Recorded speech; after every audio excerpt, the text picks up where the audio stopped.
Okay, we are live. The semblance of it.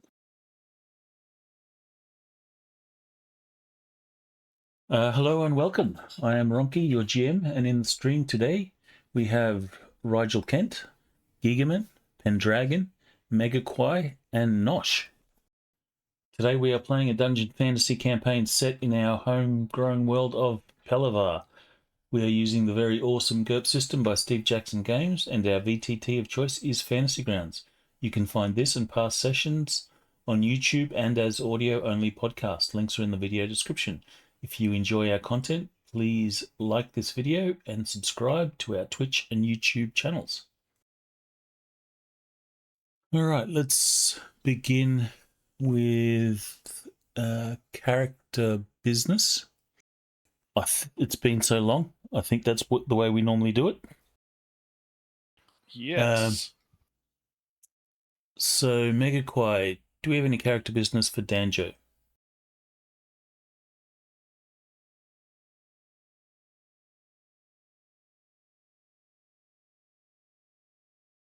And we lost it. Oh, I would like to get some pajamas for him that are armoured. Well, armoured pajamas cost money. That's You'll have just to a go build-up steal of some. time. The likelihood of finding armoured pajamas in Stillwater, pretty slim. Indeed. If you have, what is it, armory, is it body armour? Then I guess you could probably start fashioning some armoured bits on your current pajamas. Even just light leather, and greaves and stuff like that. You can just grab a piece of steel plate and just shove it down your shirt.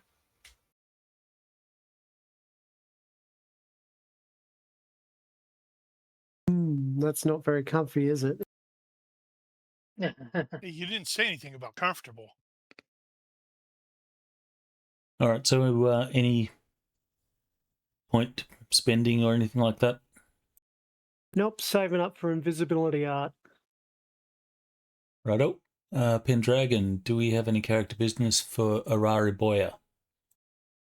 Yep, I had to check my notes. I have 3 experience points, and I think that's my last,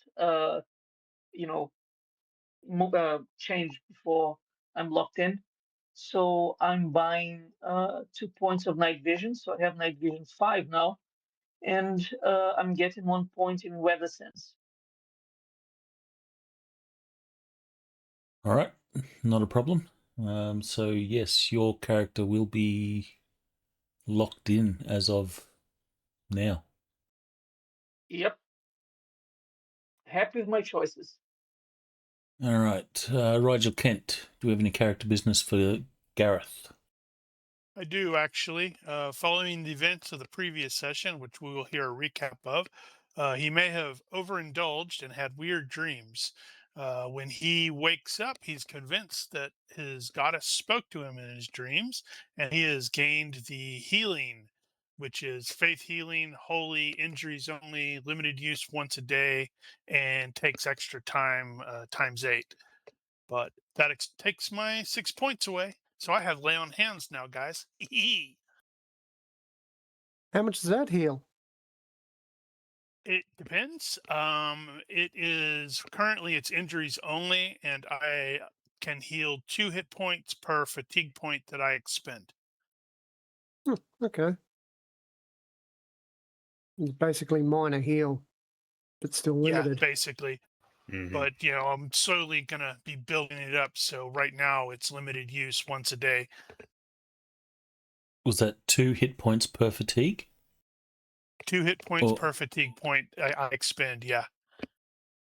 Okay, so that's equivalent to major heal then. Cool. Is that all for Gareth? That is all for Gareth, yes. All right, Nosh. Do we have any character business for Humphrey? I don't imagine we do, but No. Go ahead. Humphrey has next to no characters, so there's next to no business. He regained his voice. We can give you the All right. business. Gigaman, do we have any character business for Kivin? Yes. So after a bit of review of Fiore's close combat plays, I have determined that it's pretty rare that you use two hands on the sword in close combat unless you're doing something like grappling or half swording or something like that. So that meant I probably needed to work on one hand use a bit more so I could use that in close combat, which I'm going to suck out for a while. So I added a little bit to broadsword, and I'm also starting to build up toward ambidexterity. So I picked up the offhand broadsword perk. Cool. All right. With character business out of the way, I have this full recap to share with you guys. You are welcome to read it in your own time. Did that share? Yes. Yep. And I will also do the audio recap. Read from the Journal of Brother Aldrich Vane.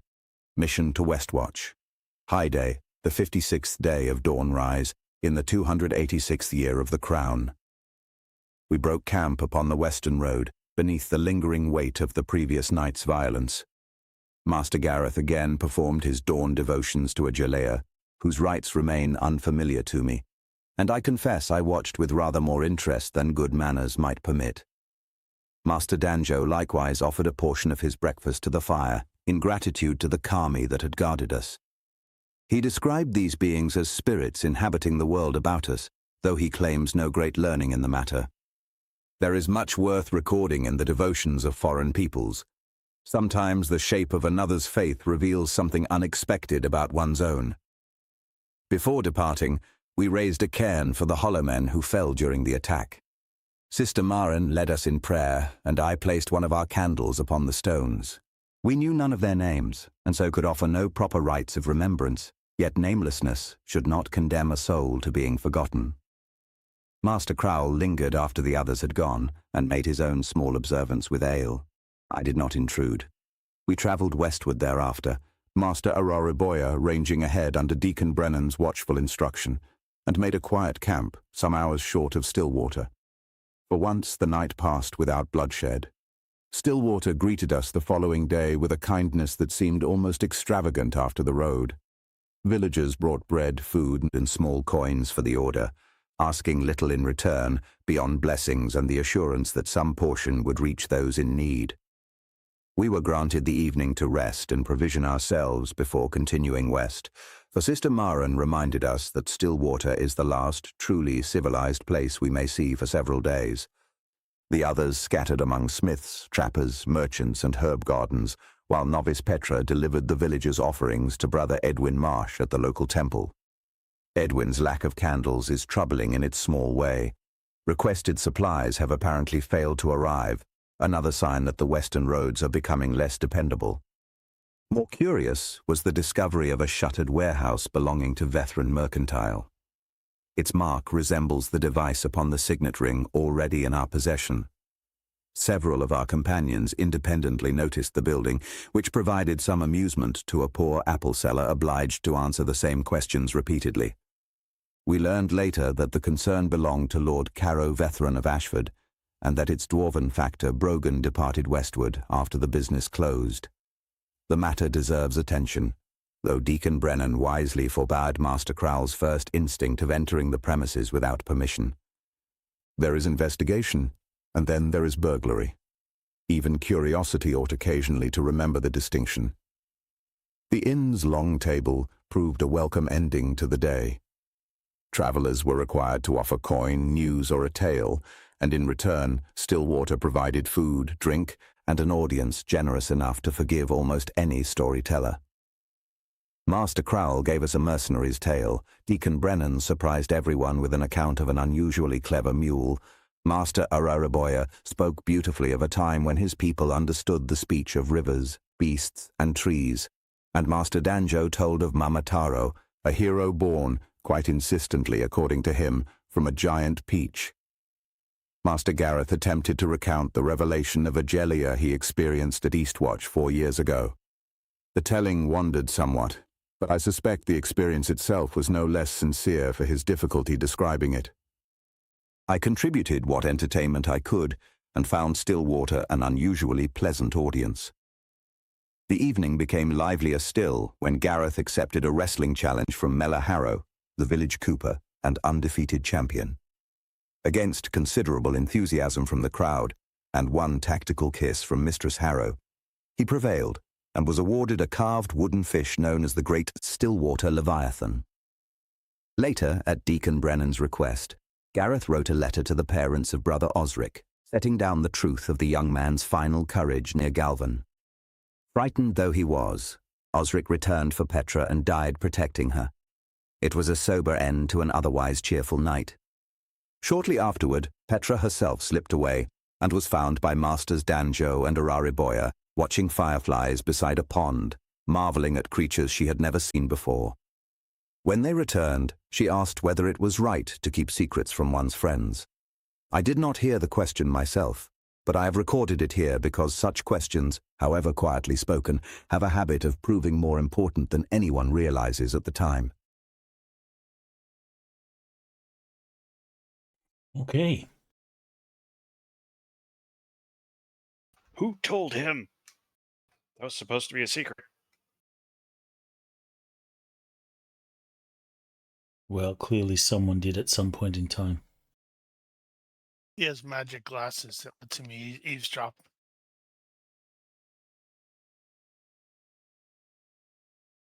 All right, so we will begin this in the morning.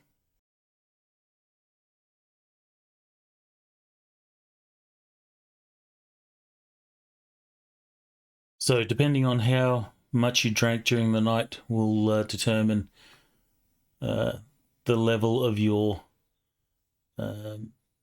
willingness to crawl out of bed. But the plan is to, well, I guess that Kivin is not not very feeling willing. his best. I may have I overdone could it a probably, bit. I could probably roll my nightmares as well. Yes, please do. Yay, no nightmares. Everyone will get the proper amount of sleep. So any fatigue that you've had will be recovered. No one has any fatigue. Rolf, he will get a health roll to see if he heals some. So apparently Gareth has a newfound power now. And he's going to accidentally discover it at some point. Okay, Rolf does not heal this day. So his arm will remain crippled for a time longer.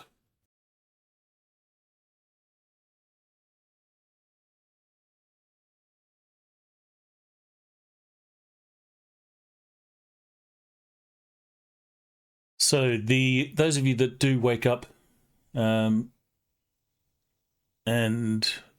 are not hungover, you will come down into the common room. You will see that Petra Most of the Pale Flame Order are in the common room. Petra is redressing Rolf's bandages on his arm. There is the sweet smell of breakfast cooking,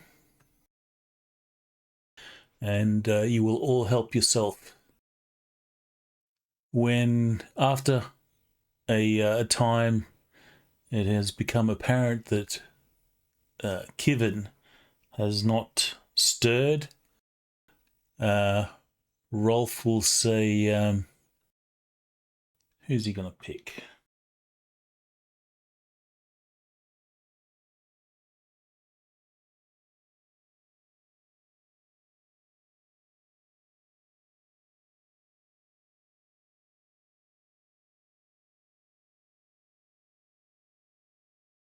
He will say,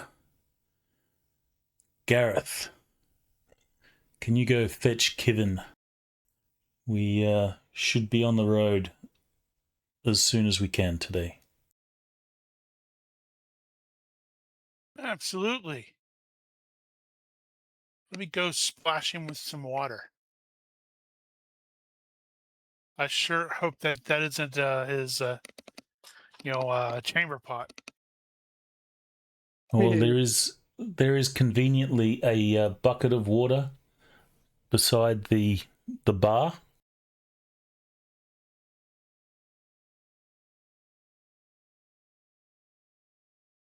Rise and shine. Splash. You are an evil creature. And you are apparently a drunken one. Out of bed. Not anymore. I'd feel better if I were. The water is so loud. I had to double check to make sure I didn't pick up the penetrating voice perk like I often do. Sadly, I don't have it.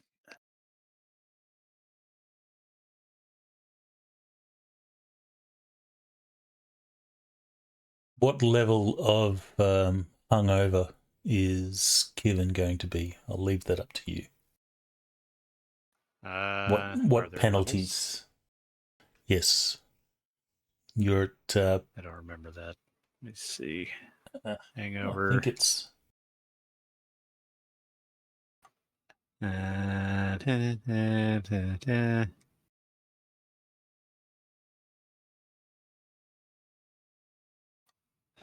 Yeah, I think it just have low pain threshold until it wears off.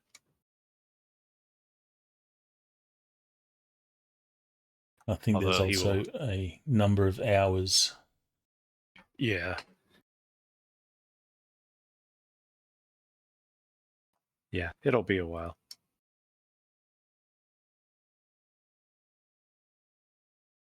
It will last a total of 4 hours because you failed by 4? I guess that's probably true. Moderate pain.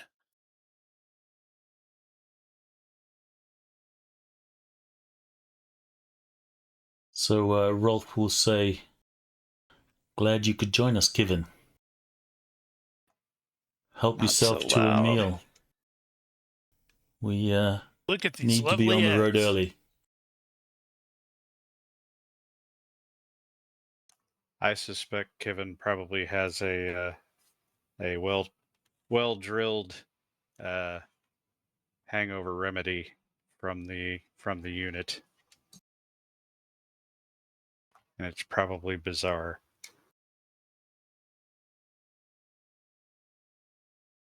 Yeah. I think Danjo might try to learn how to play the flute. That is awesome. He's going to be terrible at it while he's sitting there blowing it next to Kevin. Exactly.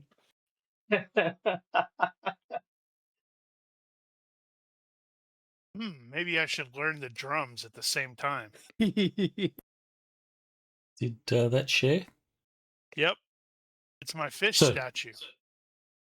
Yes, as you're hooking into breakfast, there is a very nice carved fish statue sitting in the center of the table.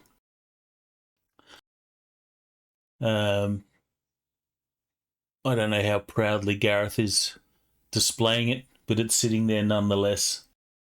And as people do come in for breakfast and stuff, Gareth will get some, pats on the back and some, hellos, and people come up and, greet Gareth as, the current Stillwater champion. Soon we'll have to go to the crappy town that you guys are in a hero in. Mm-hmm.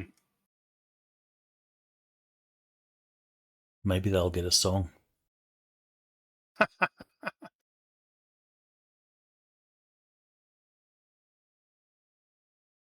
Okay, so breakfast will be mostly uneventful. Kevin probably struggles a little bit. His appetite's probably not all there.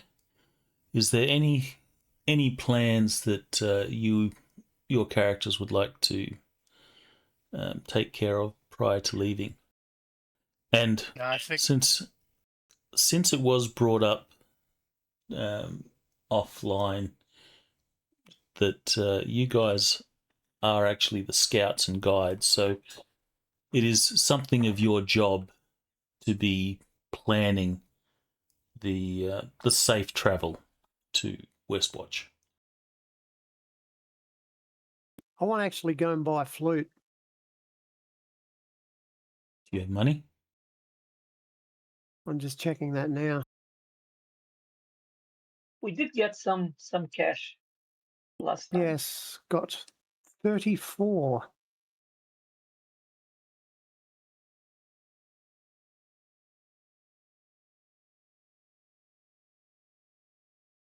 Yeah, actually, Kevin, since everybody's at the table here, he's going to bring up the purchasing of a polearm and check with everybody present to see if you want to pitch in to getting something that we can give to Petra and keep her out of reach.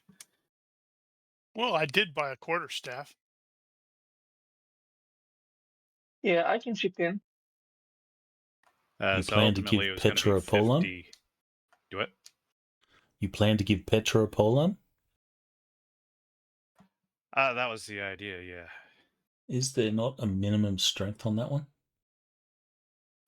Well, I think polearms are quite high on strength requirements. it may be. Wouldn't a Quarterstaff, strength 10. Petra has strength 9. Which means she has to work out a little bit. Well, instead of a quarterstaff, make it an eighth staff. Yeah, she'll obviously have to grow into it. I think from memory, if you're wielding a weapon that's higher than your strength, it becomes unbalanced, and I don't think there's anything else. But I'm not sure what happens when an unbalanced weapon is already unbalanced. Yeah, the bill is already unbalanced and actually unready as well, depending on how you use it. In this case, it's still probably a bill. Whatever, it's a farming implement, but depending on which version you get the actual Reach 3 bill, and that one's strength 11, and the dueling bill, which is Reach 2, is strength 9. So a little less to grow into in that case, but it's a -1 per strength deficit, and then also the additional ready state. Regardless, Kevin will say that he had made inquiries at the blacksmith, but he doesn't have the coin to pay for it. So he's bringing it up to the group if you guys want to pitch in. Why not start her out with a spear? Why a bill? Because that's what I used in the mercenary companies, and I know its ins and outs. Rolf does not appear to be does not appear to object to Petra using a weapon that'll keep her out of reach of bad guys. So he will ask, I like your idea. She will need some training. How much did the blacksmith want for the weapon? He offered 50 for it. Well, I can give you my last 5. Yeah, I'll chip in. I don't know, as much as necessary. I have 50, so I think I'm the rich guy from the group. No, I think Humphrey's going to have the 50 as well.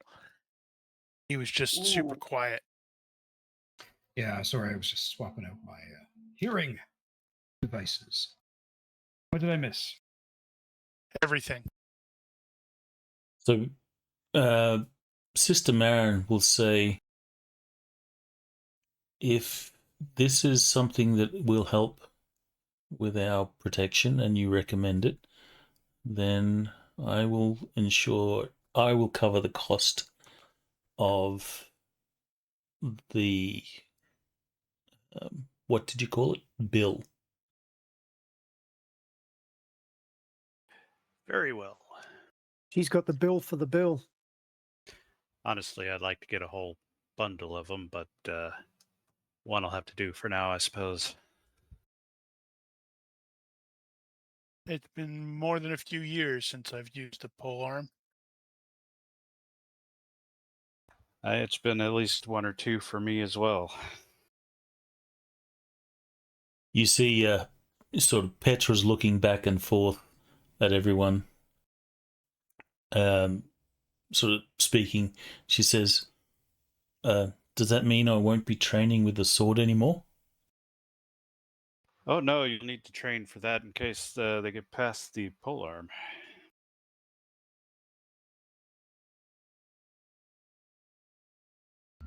You can see a... Sorry, go. Oh, go ahead. Go ahead. Well, you'll see a smile will sort of come to her face. She approves. Humphrey wants to see if he can find some herbs. The food on the road really sucks. There was an herbalist in town. Yeah, I got in contact with one. Danjo bought poisons for no particular reason at all. Yeah, no reason. They weren't poisons. They were things that you could make into poisons. I want to put people to sleep. I want people to be able to sleep properly. Yeah, that's it.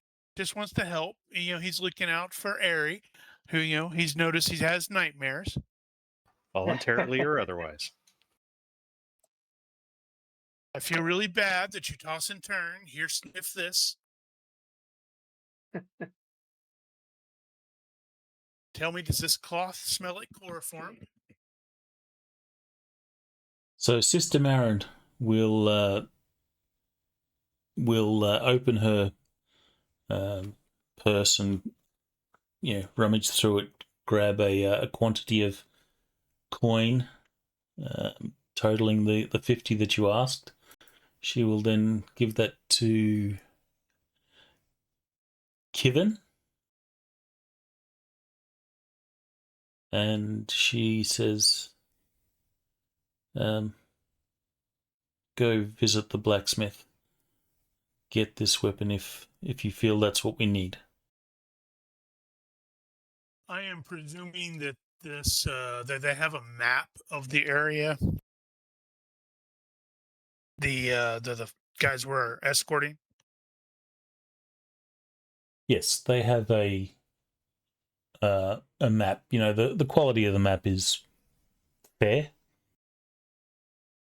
It's not like By super medieval accurate, but standards, so it's probably not super accurate at all. Do they actually have a map, or do they just have an itinerary? they do have a map of the road to the Western Marches. So it shows basically. I assume that's shared for everyone. It shows basically that map. The detail is far less, but it shows the road. It'll show the ruin here.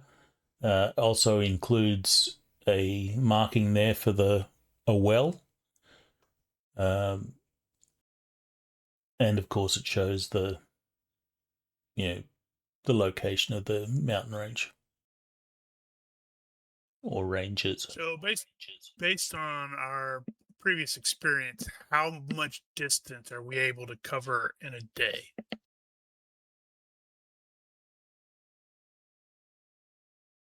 You are traveling on the road, so the road's not too bad. So it's going to be the lowest encumbrance, which I think is probably going to be. Yes, so you can load up on the cart. So it'd be whatever encumbrance the slowest person is going to be while walking, times 10.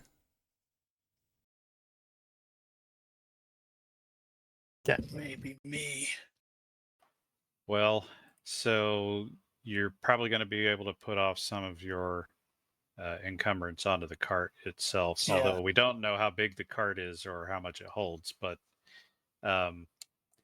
the Sumpter pulling the cart is going to be slowed by the encumbrance of the cart itself, which it may be the slowest creature in the party. No, the cart's not that big. It's just a two-wheel cart. It has all your supplies and such, but the strength of the horse that's pulling it is more than sufficient. I think it. Well, but it'll it has put it a rider into as well. The rider itself is generally going to put it into medium. Well, you've got two and then horses. it's pulling a cart on top of that. You got two horses. Remember, you've got one which is just pulling the cart, and then you've got the horse that Sister Marin rides. Right, but Rolf was riding it, was he not? Nope. Right. He walked beside He's it just and was guiding. leading it. Okay. Right. There you go. So thinking this through, I think Gareth is not going to don all of his armor. Like he's definitely not going to have his leggings. Probably will have the hauberk and the sleeves though.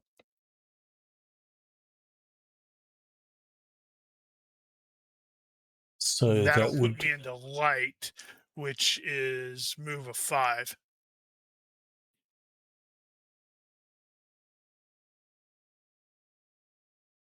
all right. So in the event that you are ambushed or something like that, then you're going to be Yep. I have unchecked unarmored, the appropriate stuff.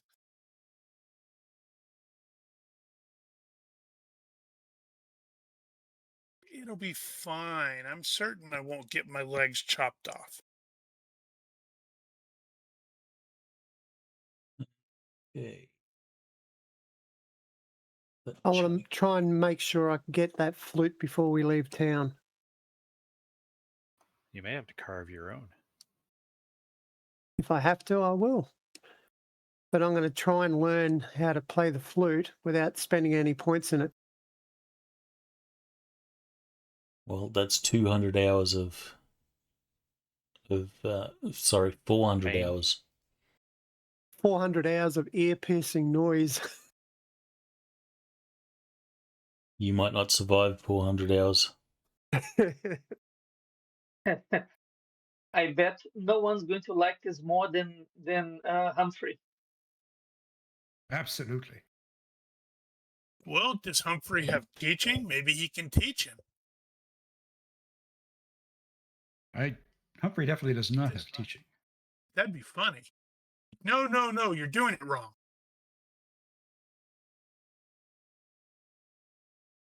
This is how you do it. So, I think the slowest move is going to be 5, unless anyone is slower than that with their travel encumbrance. Nope.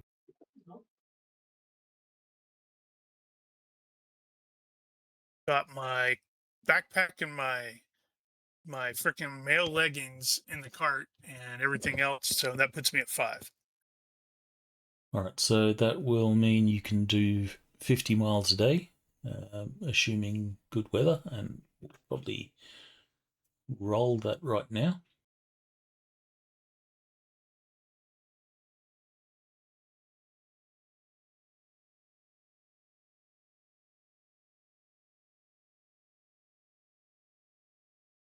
So that sort of looks like that ruin and the well is probably 3 days away. And okay, maybe not. Maybe 4 days. All right, Maybe so 5. the weather will be bad in this case. Given the terrain, it's going to be rain. Terrible cold rain comes screaming out of those mountains to the north. Mm-hmm. So yeah, you've got some wind and rain. So 50% is your travel speed for this day. So you'll do, 25 miles?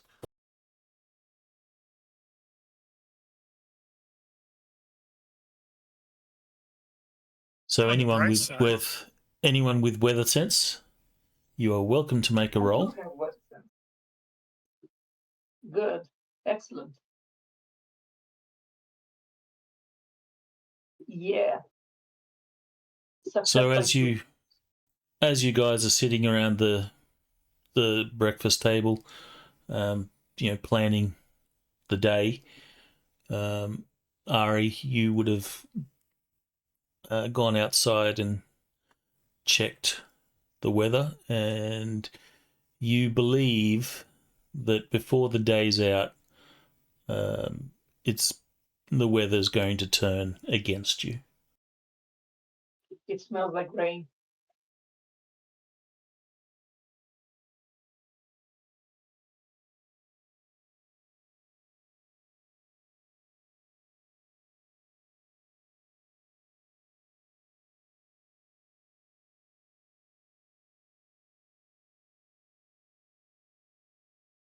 So that is the current conditions.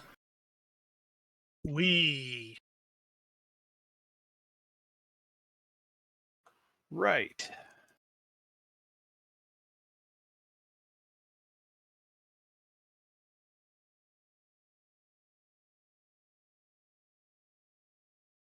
So is that what we ended up with? About 25 miles? yeah, it said it You halved, can and if we're expect. doing 50, I put it at, I couldn't get it Ah, exactly okay. at 25 on the thing. Fair enough. Yeah, this trip is going to take a while. Well, the rain may not last all day. Might not Well, rain tomorrow. Still. The bright side, it's easy to replenish your water while it's raining. True. This is true. Where's Mr. And, Brightside? Speaking from experience, bandits tend to prefer not to venture out into this kind of crap. They're a bunch of lazy bastards.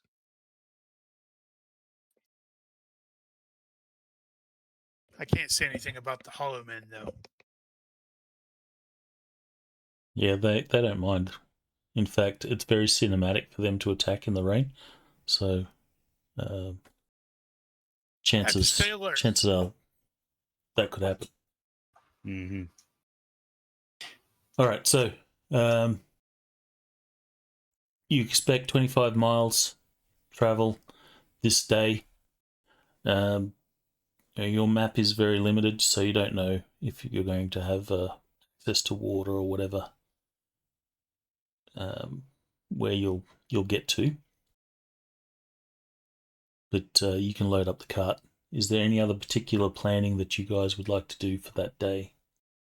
You will go to the blacksmith. The blacksmith will fit a shaft to the bill head. Which bill did you manage to get? You tell me. Actually, just saying that. Given that since it's for Petra, she is strength 9. The 50 was assuming the full bill, not the dueling bill, so that'll be a big one. I guess we could go ahead and cut that down and save some money. It probably would have made sense to do that anyway, so we'll retroactively adjust the whole spiel there. So, but this was going to be cheap, so I believe that was 40%. In which case it would be 40 instead of 50. So that'll be a cheap dueling bill, and I can't put it on the party sheet. So, but we do have it in the items. Okay.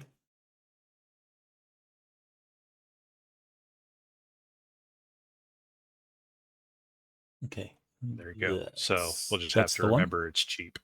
Yeah. Yeah, so that's reach 2.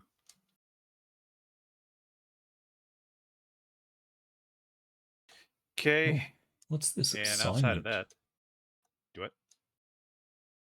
Oh, yeah, that's right. There's an assignment column. That's new. That's been there for a while.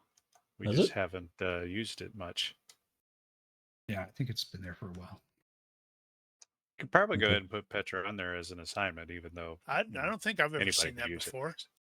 Yeah, it's been there for a while. Really? Huh. It's one of those things that I guess my eyes just skipped right over. Well, we never really paid attention to it because usually we're putting stuff on there to pull it right back off. At any rate, Right. Kevin's going to spend his personal money on gallons of ale, which will apparently not be very many. All right. Well, work out how many gallons you can get for the amount of coin that you've got. 4. Spend the money. Add your You don't need gallons. 4. You should just leave it behind. No, we don't want to end up doing it like that.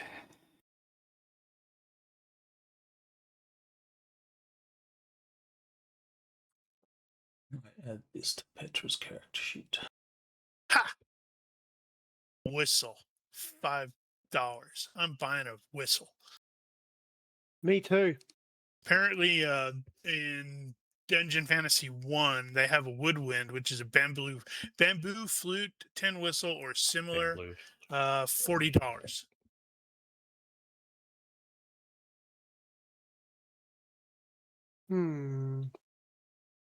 Which would basically be 40 copper pieces.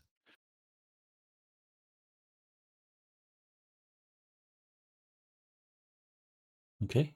That managed to go on her sheet. $34 and 6 coppers. I'm certain you could borrow a couple coppers from Airy, since you're, trying to help him sleep and all. Oh yeah, definitely. That's true. Wow, Charge him for your Petra can services. actually do a lot of damage with the polearm. Yeah, it ain't no slouch. Well, my default musical instrument skill would be at 5.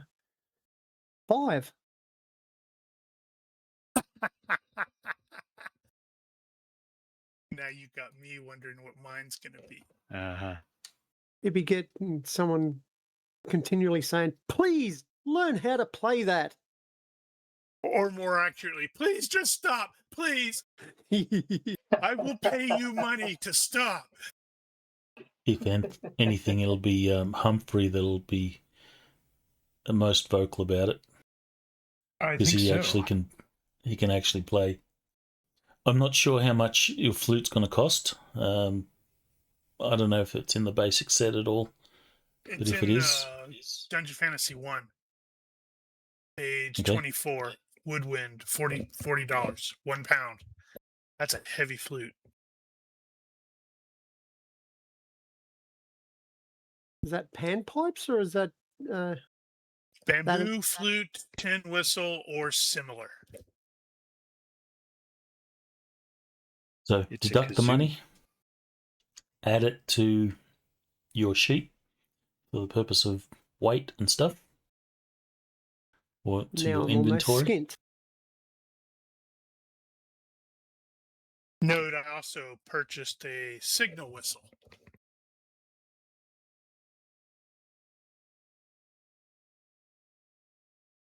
Anything else that you guys want to do before you depart Stillwater? Other than review the map from what we've got and try to calculate what the best stopping points are going to be. Nope.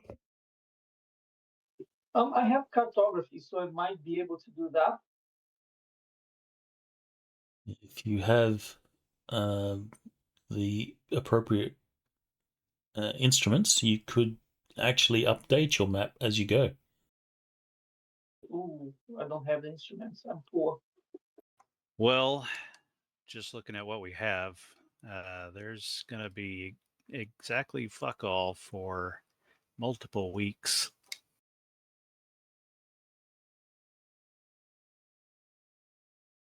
Although there does appear to be a ruined keep along the way.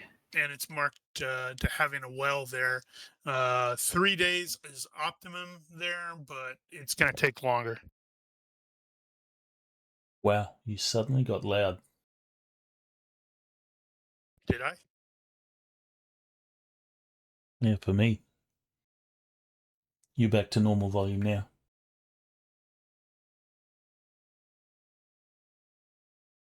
No idea.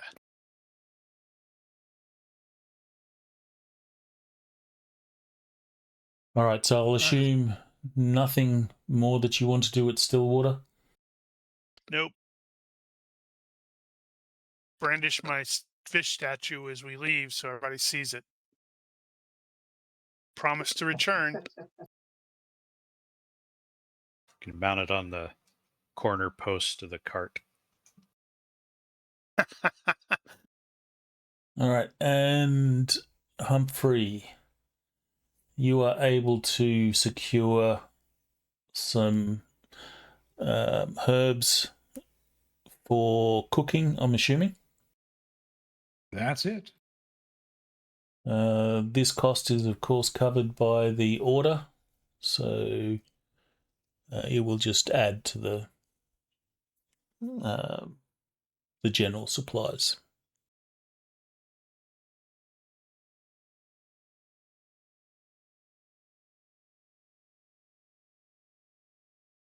Well, since Ari, you are the scout, you guys will actually have more sort of agency to work out how you actually travel, since that is kind of your job. Yeah, but to be fair, in this case, we're just following a road. Well, that is a point here. So, what manner of road is it? Is it just a cleared path, or is it actually cobbled? It's not cobbled, but it is a clear road that does get use. But does it get maintained? Well, it'll get maintained through use, so you won't get overgrown sections, but there will be places that have ruts from mud and such. Yeah, within civilization, it's typically the responsibility of the people that live near it to actually maintain the road. But as we get out past civilization, it's going to get less passable. Well, of course, the road will be better around Stillwater. The further out you go, the less maintained it'll be. But for the purpose of hiking and so forth, it will be considered a good road. Right. So then you we get will need to normal make travel. a hiking check beginning of the day for everybody that is actually hiking. And if everybody's successful, we will get 20% more distance.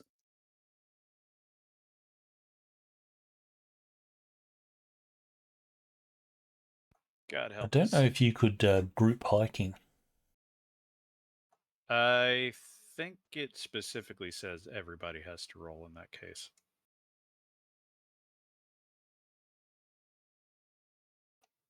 But Which would end up being 30 miles instead of 25. I don't know if they actually do the group. No, they do in wilderness.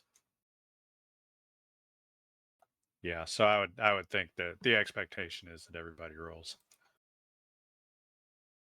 Yeah, because we bumped into that before where we had people who didn't want to roll because they didn't want to fail, and it's like, no, everybody has to roll. All right, so it defaults to health -4, I believe.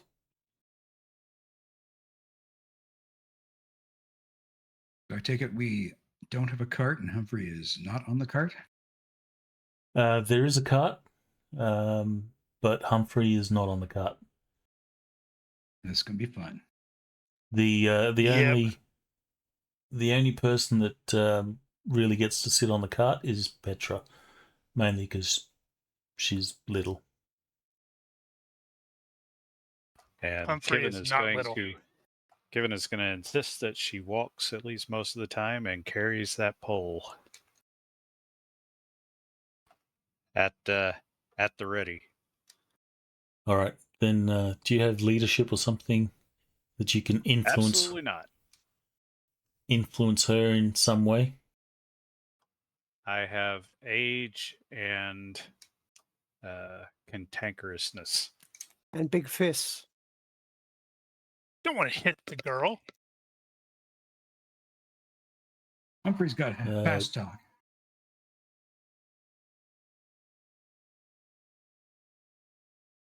Because after a while, she is obviously going to get bored with the whole walking thing and is going to want to sit on the cart. But if Kevin is going to insist, you'll need to convince her in some way. I suppose if you don't do an influence skill roll, you can do a reaction roll. Well, can I assist? Or you could fast talk. Because Humphrey's motivated to not have to walk.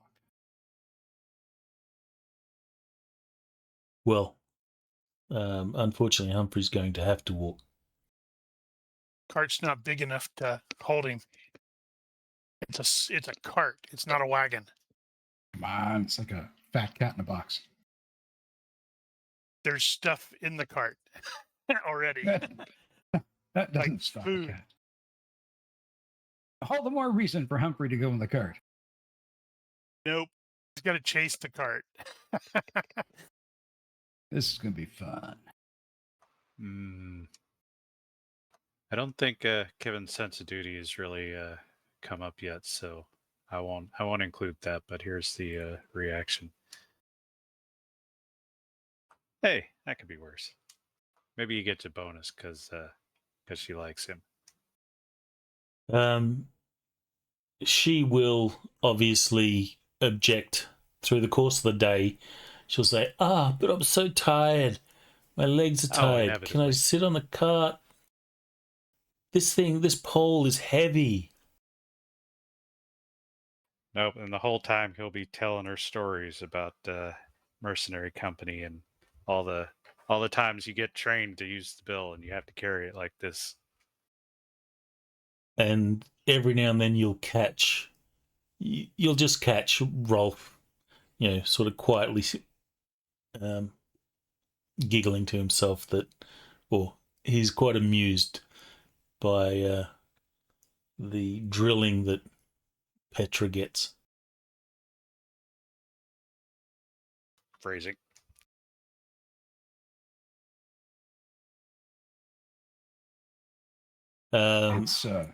It's worse for hiking. It's health -5. So Health -5. can we do the group hiking thing?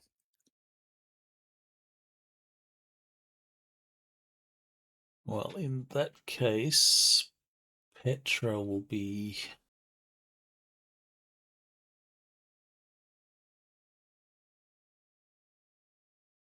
failing.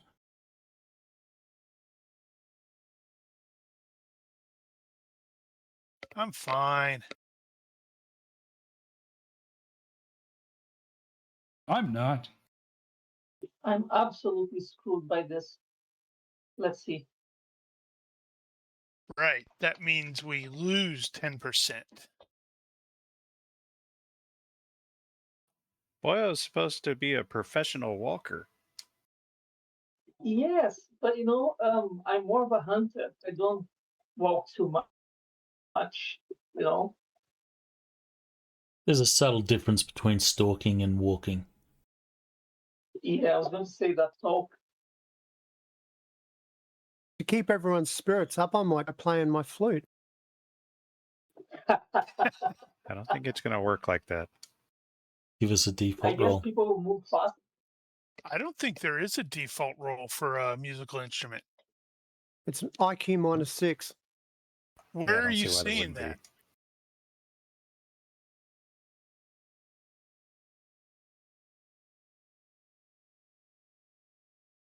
Because will when I make you look at guys. musical instrument 211 and basic, defaults is special, which is -3 for similar instruments to no default for utterly related ones. I don't see a -6.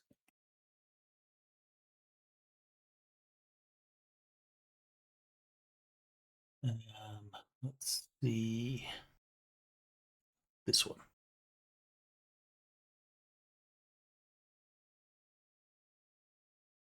I just did a Google search. IQ hard 4E musical instruments default. Yeah, -3 for similar to no default for utterly unrelated. No, I just dropped that skill in the chat for everyone. Oh,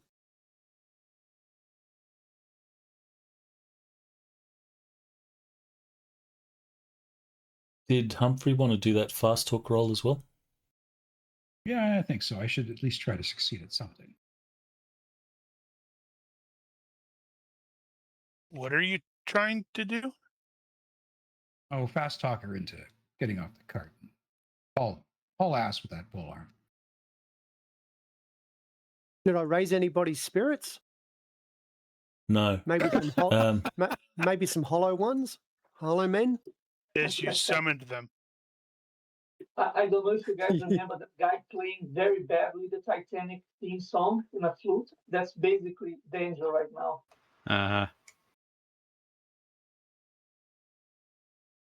That table My heart didn't will give me go the on. result I wanted. Let me roll this one. Failure by 5.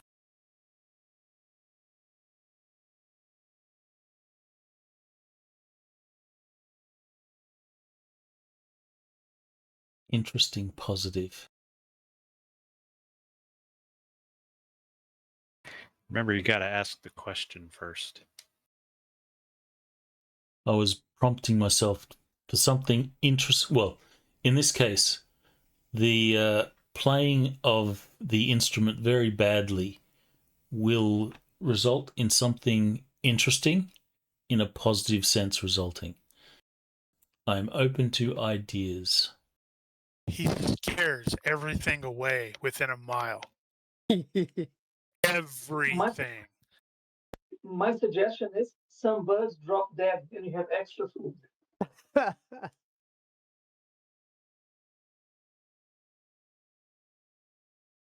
That is a little bit extreme. I don't think I've ever seen an animal drop dead from someone playing an instrument. Maybe on a critical failure.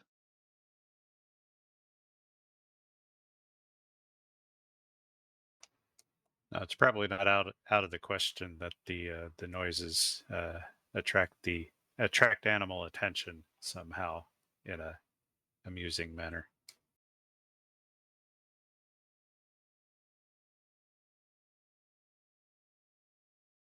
All right, so then you will have animals approach.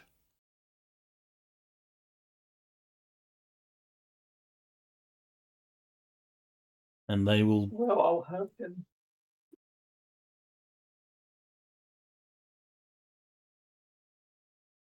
You intend to hunt. You will see some of the local wildlife will approach, and investigate what the sound is. See, I did raise some spirits. The calming If of you the wish, animals. if you wish, you can make a ranged attack roll and score a number of meals equal to your margin of success. Okie dokie.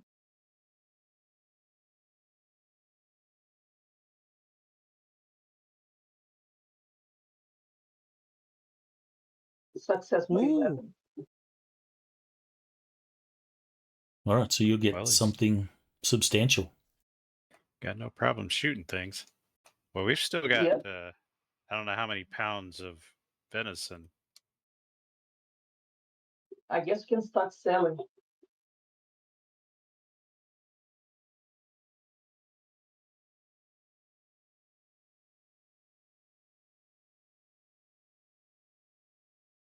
All right, so the day will pass.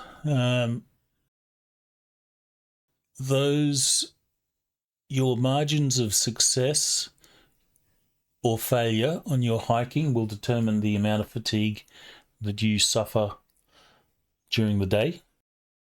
Except Humphrey, he suffers twice his margin of failure. Because he took unfit.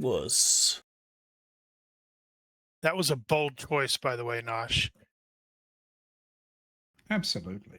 So margin of failure would be 4.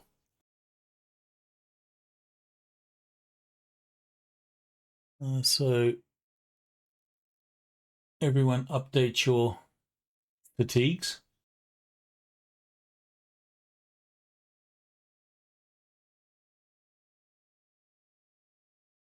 And Marin, she's on horseback, so she doesn't get tired. I believe that that may put Humphrey below a third. What's the calculation again? You do double your margin of failure. So in this case, Humphrey, you failed by 2, so that would be you'd take 4 fatigue. Yeah, no, I'm down to 8 fatigue remaining.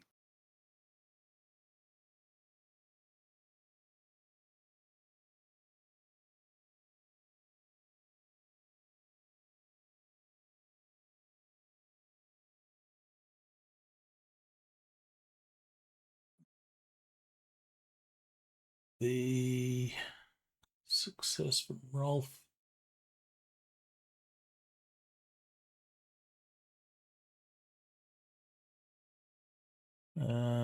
And a failure from Aldrich. Who's grumpy because it's raining, so we can't have a book out.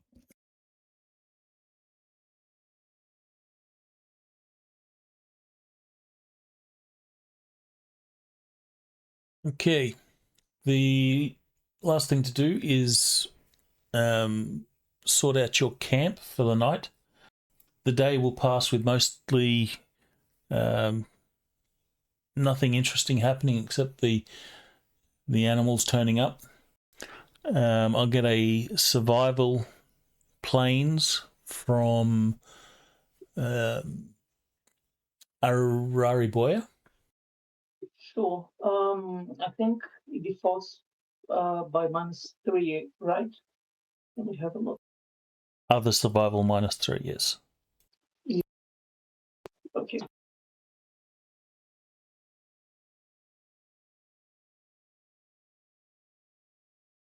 All right, so you can pick 2 of the 3 camping things: comfort, lines of sight, concealment.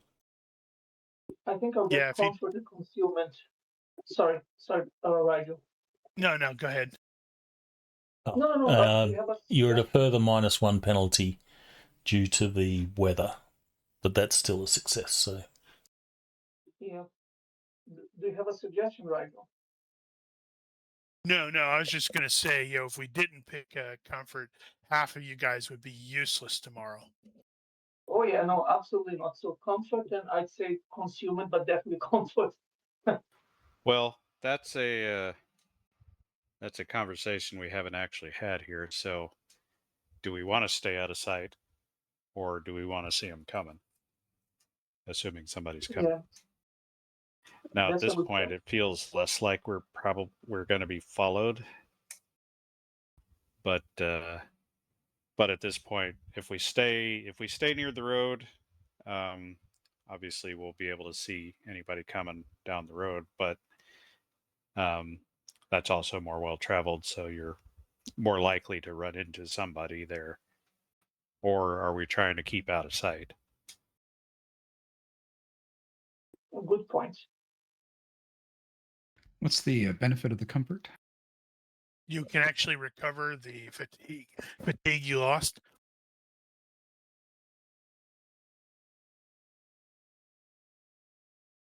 Yeah, it's like not choosing this means everybody gets cold, wet, bitten by bugs, a lumpy night's sleep, etc., and is down 1 fatigue point cumulative over multiple nights.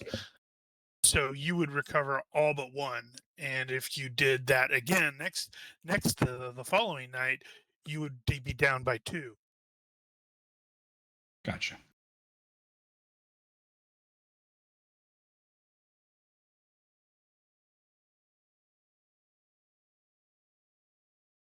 So yeah, my suggestion would probably be comfort and lines of sight, because we're not really trying to hide, are we?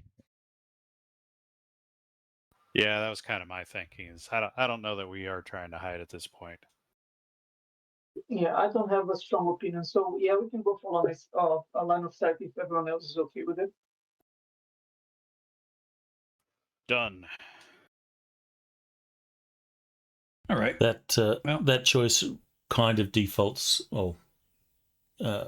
defaults to you guys as being the security for this mission. So Yeah, so we're let's still go going to have line a of sight. watch. So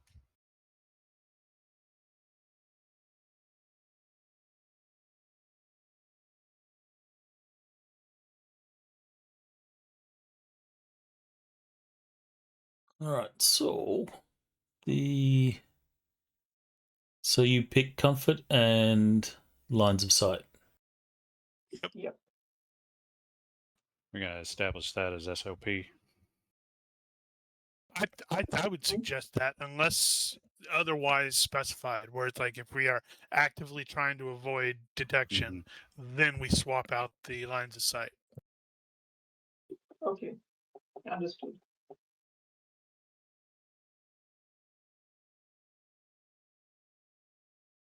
All right, so you guys will then begin to set up your camp Given that the weather is not great, maintaining a fire is a little bit harder than normal. With your survival, you still manage to get something with a little bit of shelter and such. I'm assuming there's not going to be any training or anything like that happening this evening due to crappy weather. I play my flute. May not be any training, but I got some religious devotions to do, even in the mud. Humphrey's going to cook up a meal and he's going to do some singing while he does it. And if I can, while people are preparing before dinner, I'll have a look around to see if I find anything, that can be prejudicial to us, like another group of hollow men. Okay, well, you can make a perception, observation, or tracking at -1. Okay, I'll either Do that in the observation box. or tracking. Okay. Since I've never used tracking, let's see.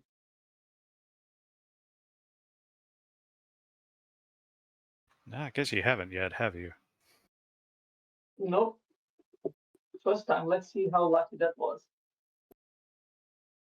All right, you will do a perimeter around the camp, and as far as you're able to ascertain, there is no hollow men in the vicinity. That doesn't mean, they can't be miles away and will come upon you at the night, but so far the camp is clear. Mm-hmm. Sounds like a failure. Oh, it's too bad. The damn weather. All that damn weather. I didn't have enough heat to make my stuffed goose very well. So probably for the first time since you started out, the meal that Humphrey has prepared is not quite up to standard or up to par.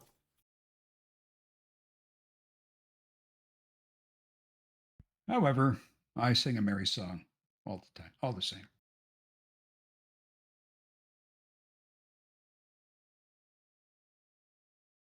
And that will liven spirits a little. So unless there's anything rolls out of the way, unless there's anything that you guys particularly want to do this night, we'll move to the next day. I'll roll for the weather.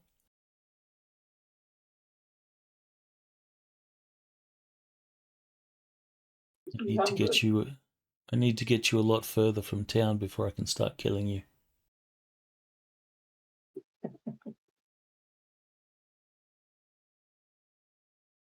And so he foolishly relies on random tables. Mm-hmm. Did we get a snow NATO? No snow NATO. A Sharknado? So the weather is passable.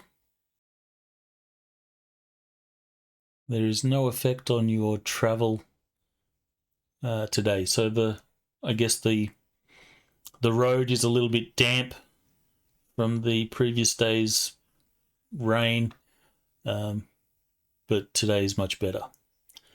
You will travel a great deal further.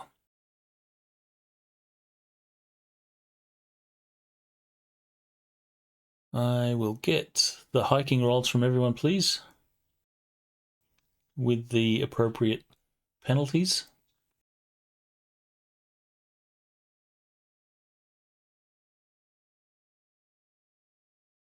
Mm-hmm.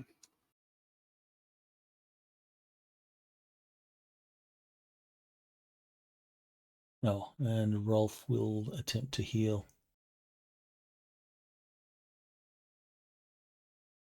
He will actually my heal God. some.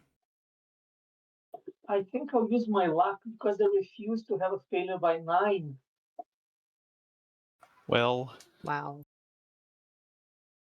I mean, you're no worse off in this case. Oh, well, actually, I guess you are.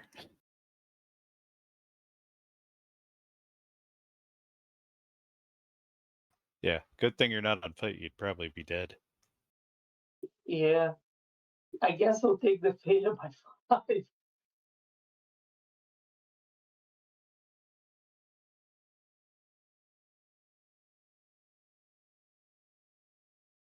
Boo! Oh. Are you insisting that Petra walk again today? Absolutely. When she stands guard with the bill. That pole is now an extension of her. When we stop for lunch, we can teach her some stuff. I have a quarterstaff. Mm-hmm. Every now and again, I'll throw stuff out there, and she's got to swing at it. You have teaching? Nope. Okay, so if you don't have teaching, you have to make a skill roll. Yeah, I suppose it could. What's the default on that? It would be an IQ-based weapon skill roll. Is it? I believe Teaching it. is I believe so. default IQ -5. Yeah, but you don't, with teaching, I don't think you actually roll for the teaching. It's only if you have it. There you go. Well, let's Yeah, see. I think that's true. If you have teaching at 12 plus, you can act as a teacher for game purposes. Right.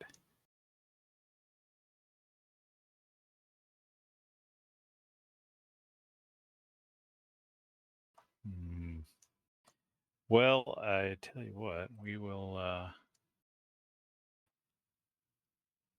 Why So we'll don't do it we? like this. We'll do it as a weapon skill -5. Yeah, that's what I was thinking. So IQ based weapon skill -5. And that is going to be polearm, which is not going to be great. And how's that go? Well, I mean, it wasn't that bad. You taught her the wrong things. Wow, your polearm Right, is so only 10?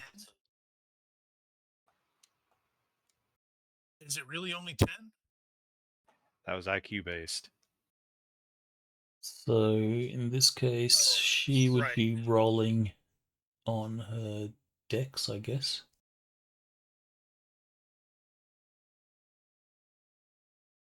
Which she will fail. So this particular day, Not unexpected. this Wait, hold particular on. day, she doesn't make a great deal of progress. How did you make it roll against IQ?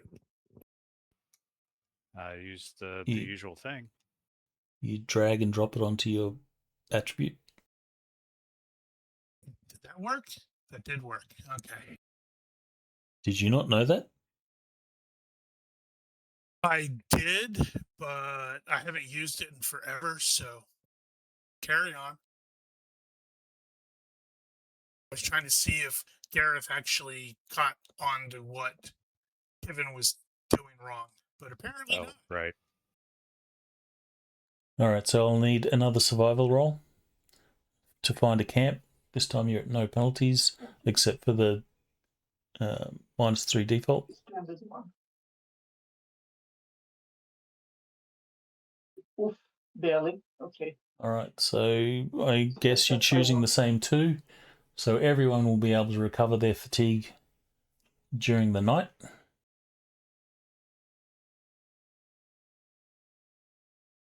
And I forgot to roll my nightmare last time. Sorry. I'll roll it again. Go for it.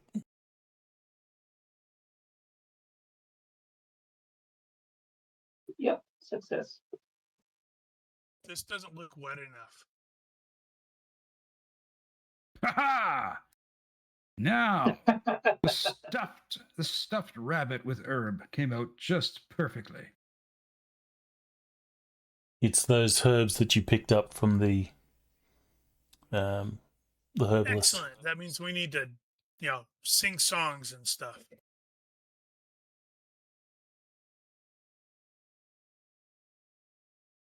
So this evening you have more time to train, do whatever it is you wish.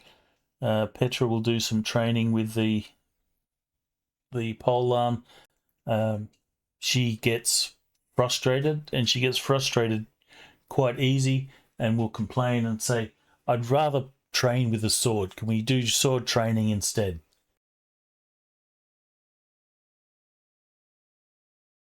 This thing is so heavy. But you're getting so much stronger. There, cut that limb off. Please, Master Kevin, can we train with the sword instead?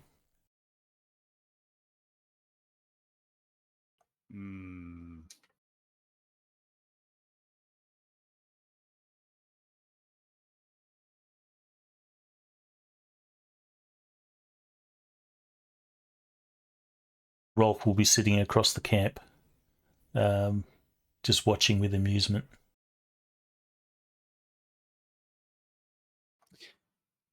Kevin is going to agree.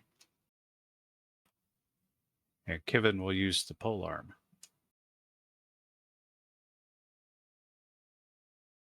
So he will attack her with the bill and show her how to defend against it.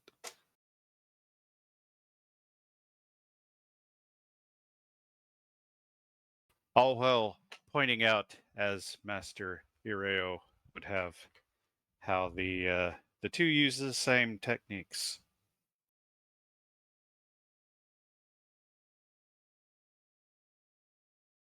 You'll note that she is also frustrated by the fact that she can't seem to get in close to you without you putting the bill in her way.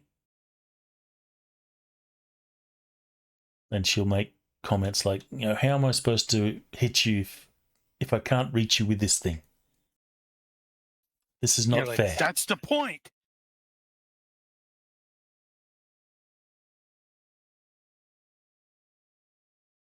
Yes, you want to make the other guy say that exact thing. So everyone will recover fatigue that night. Rolf is going to try and heal.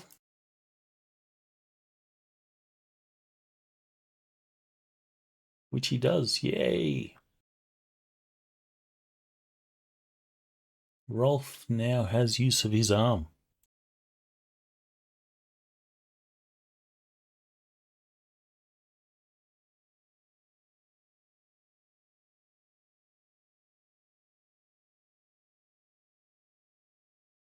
Humphrey's going to sing a hymn that he learned that this order would appreciate.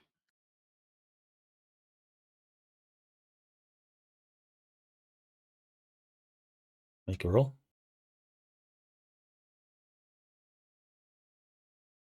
I mean, not being a religious guy, he pull it off perfectly.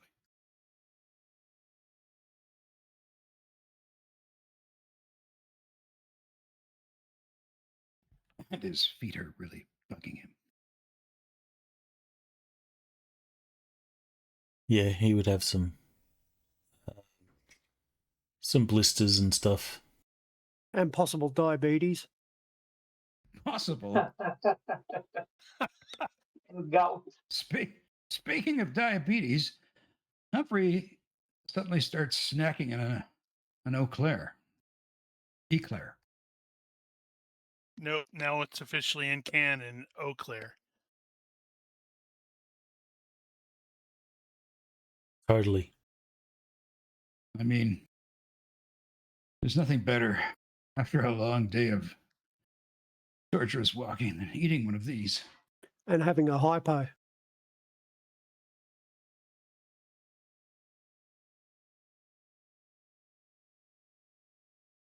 All right, so again, this night passes without event. Everyone will recover their fatigue. I shall roll for the weather again.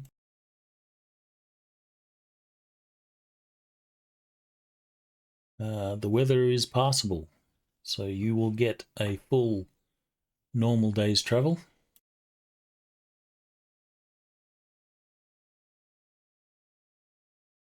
I take it we're going to see the ruin.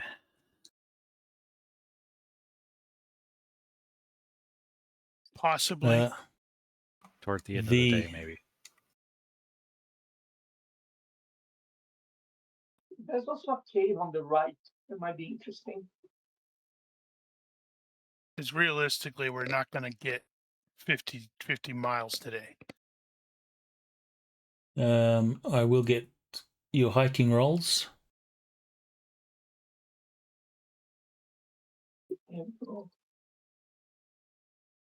All good. Yeah, Like I'm accustomed to doing this stuff.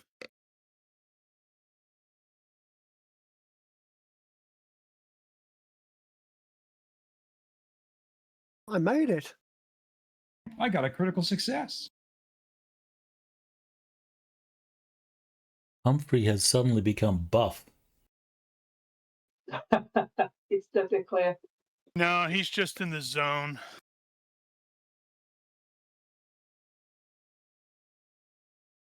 He's Just hit one hit that point where he's literally not thinking. He's just one foot in front of the other. Just keep moving. Don't think. Mm-hmm. He's mentalizing, a pie recipe. That's why. So Petra, she will be tired.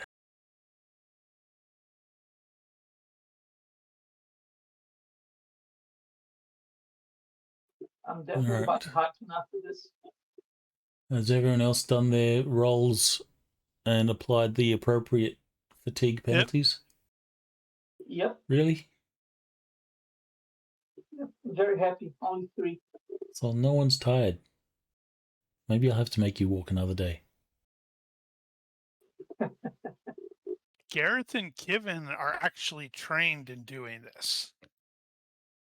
So, I guess from your... I will get the survival roll for your camp. Oof, that was a bad. Oh, succeeded. All right.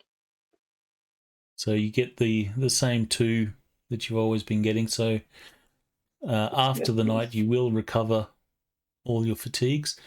You will be able to see in the distance, those that have keen eyes, the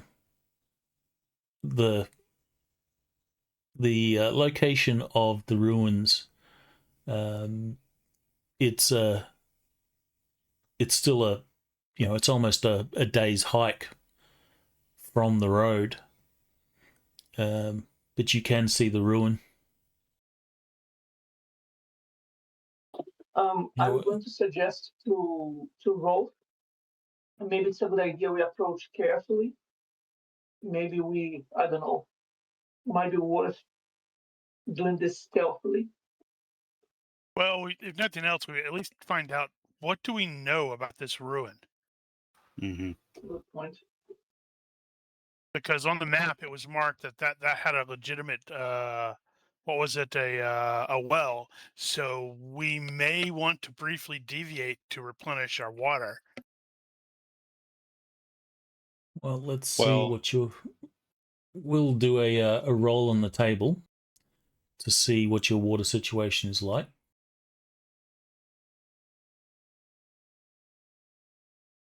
It did rain, so. Which one? Wood availability? No, that's not the appropriate table.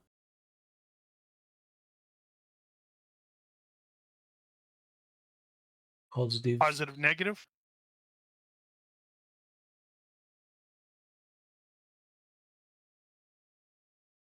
Apparently, our water situation is good.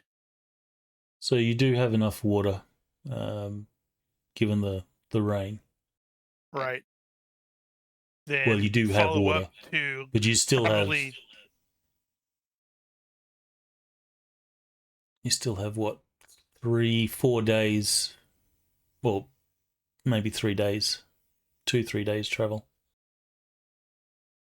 till you get to the crossroads.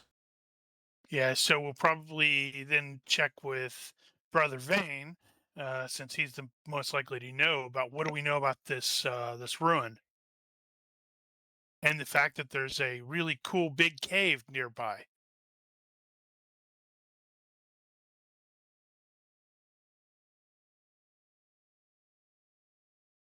Okay, let's see how smart he is.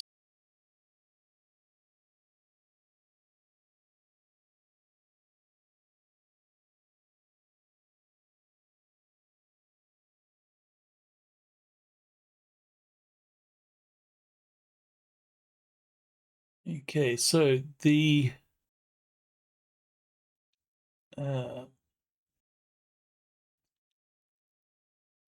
Aldrich, he will tell you. I don't know a great deal about the ruin, but I know some. I know the cave that is situated near the ruin is a dwarven was how did he put it? It's The a entryway to cave. the Dwarven Highway. It's a cave system that the dwarves often used to travel to the southern tip of the seven sisters or seven peaks. Just find out the name for you.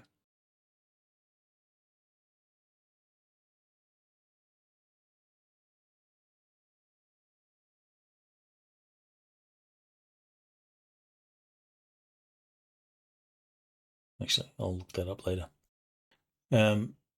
They would travel from Mott Caradon using this cave system. And there was a time when humans and dwarves, the relationship soured, and the dwarves took offense that humans had fortified the lands near this dwarven entrance or dwarven cave system. And it was the dwarves that ruined this stronghold. Oh, that was a dick move. But Frickin' as we know, dwarfs. since then, the relationship between the dwarves and the other inhabitants of the free cities has improved some. But alas, the stronghold has never been rebuilt. That's right. Gareth is going to make a mental note of that location. Maybe come back here one day and rebuild it. I was going to make a point. We've got the palfrey that could be taken out for a bit of a run, depending on how far out that is. Why? Well, somebody wanted to go look. Yeah, I do, but I can try. Yeah, we've got a perfectly good riding horse that that we could take out to get somewhere a little faster. It's pretty far away though. That's 29 miles. Well, we don't know how accurate 30 that miles. is.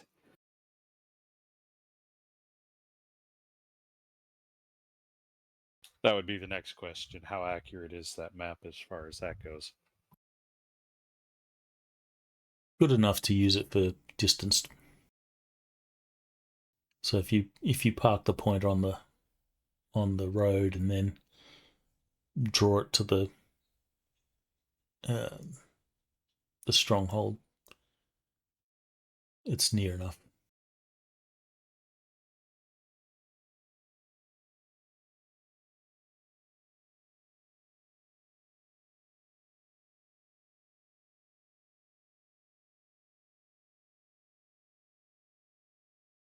So the option is certainly there.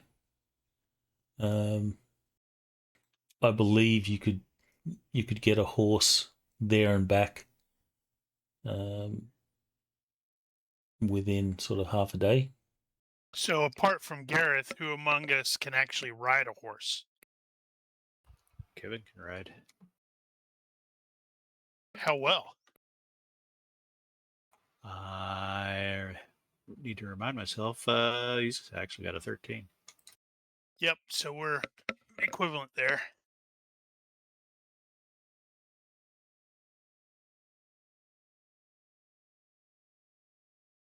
If there's discussions about potentially going to the ruin, Aldrich is certainly keen to do a trip. He would like to see it, only because that's kind of his thing.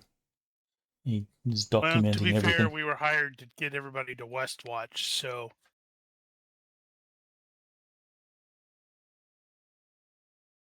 Well, we're on a non-specific schedule at this point.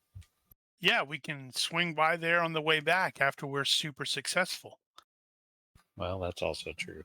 and have gained like 10 levels. Oh, wait, wrong game system. Humphrey decides tonight to make a tortillere.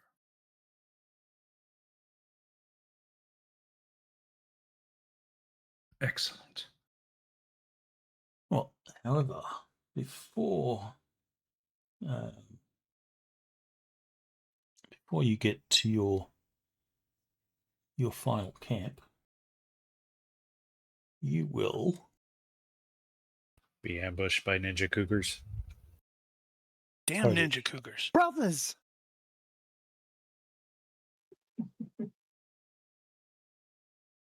So it's female ninjas who are 40 or so? Yeah, you don't want to mess with that.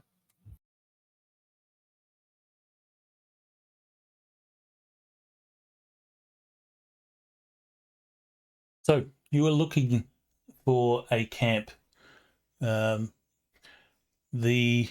a little bit of a light sort of drizzle towards the end of the day, and you will see a nice rock, large rock outcrop, which would serve as a perfect place to set up camp. And it seems that someone else has had this same idea. Don't be looking at fingers. He's a skinwalker. He's a mutant.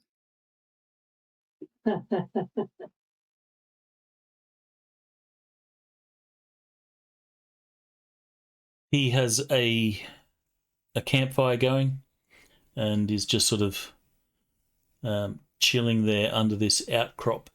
You guys are approaching on the road. Loudly, we will address him. Ho, the camp! You will startle him as He you was sort of staring call out. horrified at its fingers. He will sort of stand, go to his pack, and you see he grabs a sword scabbard.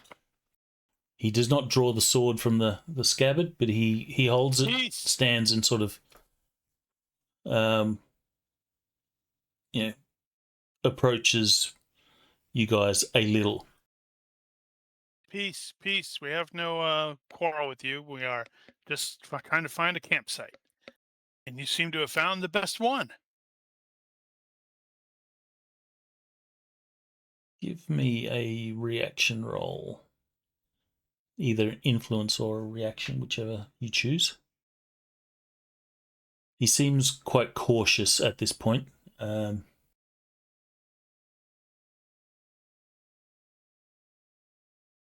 What's the cold read on this guy? How's he dressed? Well, what, clearly, what he weapons? doesn't. Oh my God! Look at his face too, and his hands. He is a mutant. Clearly seen too many winters. Those hands. Don't be That's a questioning working AI hand, hands. Rigel.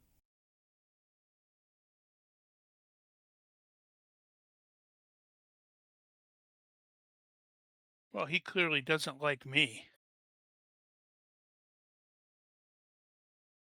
So as you approach, he will say, it is a good camp, but I would be more comfortable if you would see it upon yourselves to continue on a bit. So, Diplomancer, you can freely elbow in and start talking over me.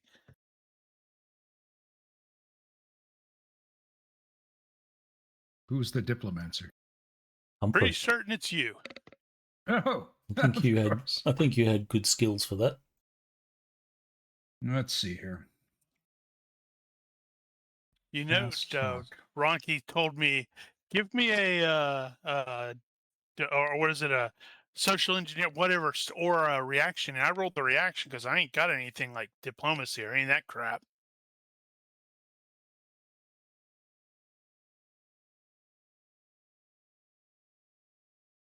Okay, I will try fast talking. The obvious is let a fat man share your fire, and I will cook you up a stew that will blow your mind, and you'll want to dip those fingers into.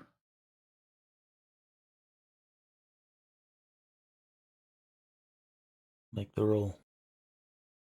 Damn dice. Wow, that's not good. I You guess called you're fighting. attention to his hideously deformed fingers, and it makes him go feral. Also, this being fast talk means he responds worse to the failure. This is awesome. But it is a contested roll, so 1 second. But this I did guy's get a like a critical- mutant. Look at those. Yeah, look at those hands. That's I true. It is a started- contest. I started the day with a critical success.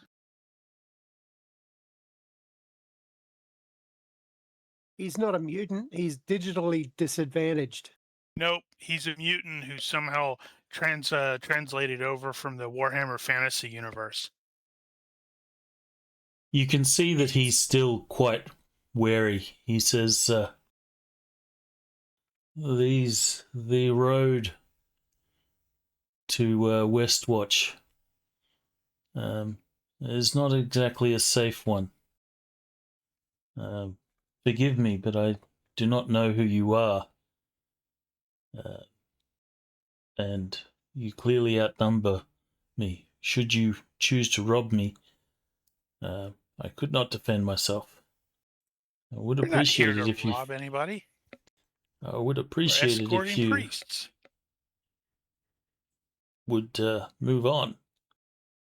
When you say you're escorting priests, Sister Marin will sort of step down from her horse and she'll sort of grab her staff and step forward.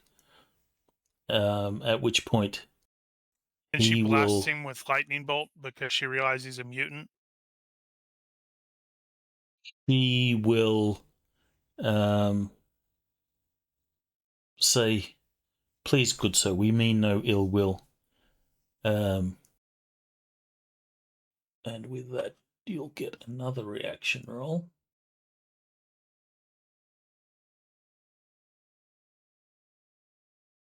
Can I get one of you to do a reaction roll? Add +2. Not me. Damn it. So that's going to be neutral.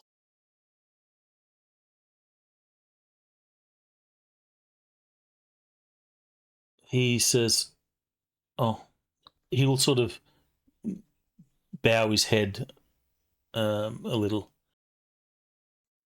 I'm sorry, I did not realize there was members of the Pale Flame. You'll see he'll and ah a little bit. He says, well, I guess we can share the camp this night. You, sir, are in for a treat. And I get my flute out. Oh my god. Put your flute away. Put it away. I said treat, not punishment. That's a treat. And this is probably the first time Sister Marin has done anything. She'll say, this gentleman has been kind enough to let us share his exquisite camp here. Let's not torture him with your playing. And she gives you a very stern, authoritative look, like that of a school principal. She's gonna break out a ruler next and smack your hand. Ooh, ah. Well, if you'll allow So, Master the earlier... Danjo, please, not this night. I'll whistle you under will- my breath then.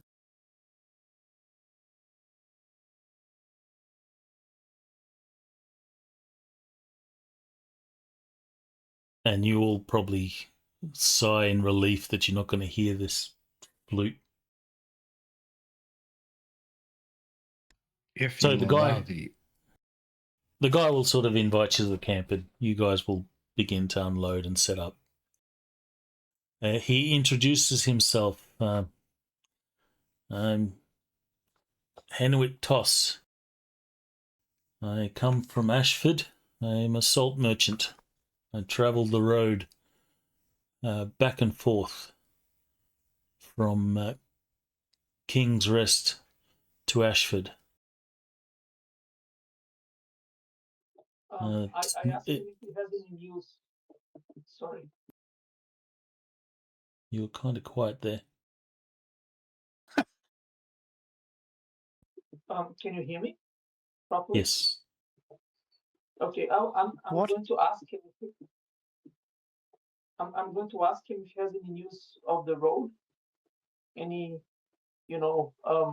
robbers, any hollow men, anything worth of notice. Well, when you mention robbers, he has no particular reaction to that. But then you sort of say hollow men, and he goes, "Oh, hollow men. Oh, I have not seen anything like that. I've heard stories that hollow men travel the western marches, but I've not seen any myself." You should be careful. We ran into them a few days ago. Maybe they're not the only group shuffling around.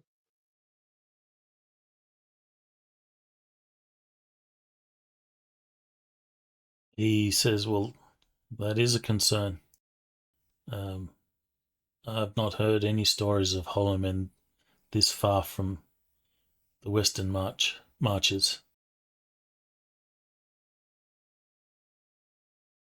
Well, good to know that you didn't see any in your way here. That's a relief. But he does say, news in Ashford is not cheery. The situation there is grim. I don't know what you've heard, but there's a lot of concern about the raiders that have plagued the marches, and the refugee situation at Ashford is becoming very difficult.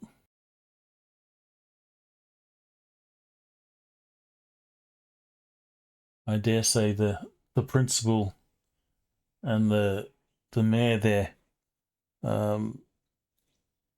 have a stressful time keeping order.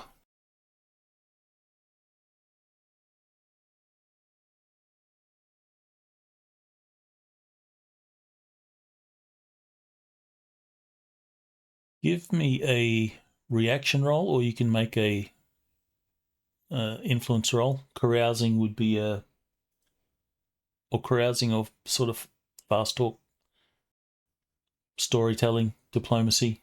They're all appropriate here. You can do that for a good reaction. Determine how much he will freely volunteer.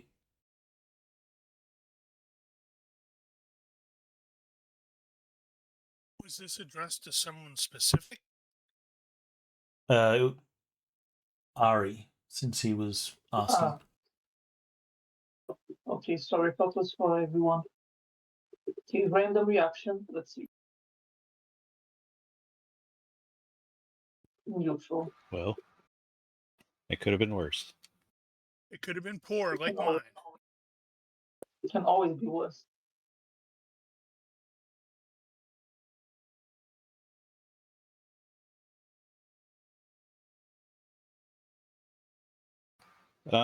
This guy said he was a merchant. Does he actually have goods with him? He does have a pack that is, fully sort of laden. So he does it. He does at least look the part of a traveling merchant. Yeah. He doesn't have like a cart or anything like that, but he does have a big pack. And he will say, "I do have some salt here. If you have some coin, or you have some supplies that you're willing to trade."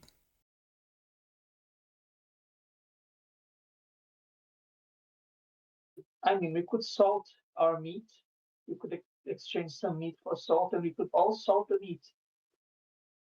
I was going to say we had a fair amount of venison. We could potentially trade for some salt for our future venison.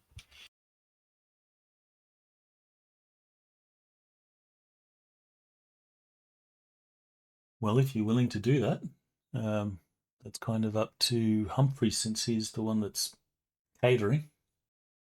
Plus, you got all that, Yes. all those animals that I summoned up a few days ago. Uh-huh. Yeah, Humphrey is the Yes. panterer.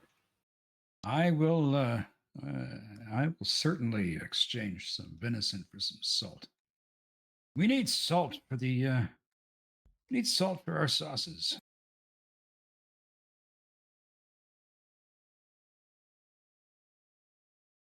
Say that 7 times slowly. Salt for our sauces. So, well, Salt for our sauce.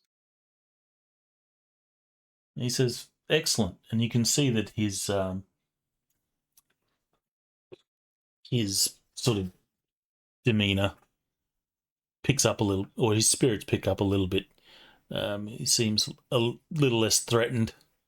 Nope. Now that Now we he's get the doing merchant trading. bonus. So he will, go to his pack, and he brings out some bags, and he has some, measuring cups that he will sort of measure out a quantity of salt, and he'll trade a fair for fair, whatever it is you offer him. So if you're going to give him some of the meats that you collected or something else, that he will happily trade, and you guys now have a decent quantity of salt.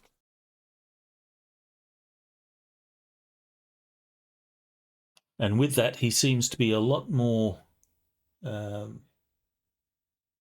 approachable and more willing to chat. If you'll let my earlier cooking roll stand, then I do make some awesome tortilla. Absolutely. So he will, if you're offering it to him, he will gladly partake in that. And from now on, you can consider yourself to have a good reaction with him. Excellent.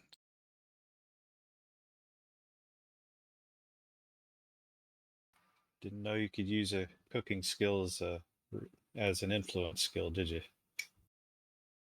Makes sense to me.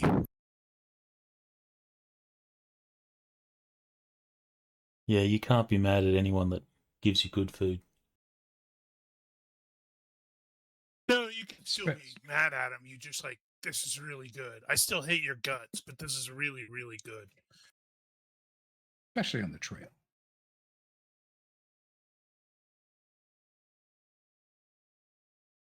So he will tell you, well, he'll basically give you a rundown of the news that at Westwatch. He says the situation is bad. As from what he understands, it's possible that the coffers at Ashford are running low, as many of the mercenaries that have been hired have had to be disbanded or let go. So the number of mercenaries that are currently at Ashford have dropped. Given is going to be making disappointed noises.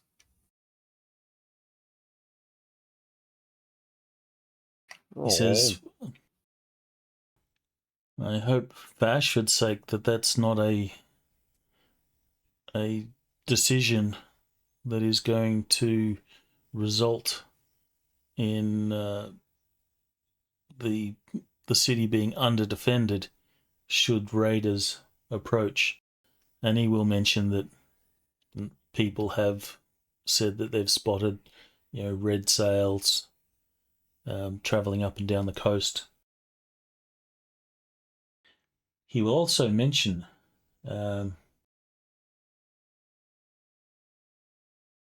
that he also noticed that one night while travelling around Ashford, he saw a number of people camped at the veteran estate.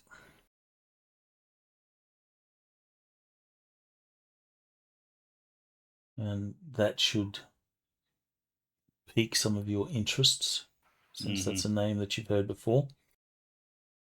Yeah, if nobody else does, Kevin will pipe up at that and inquire as to what he knows about the veterans.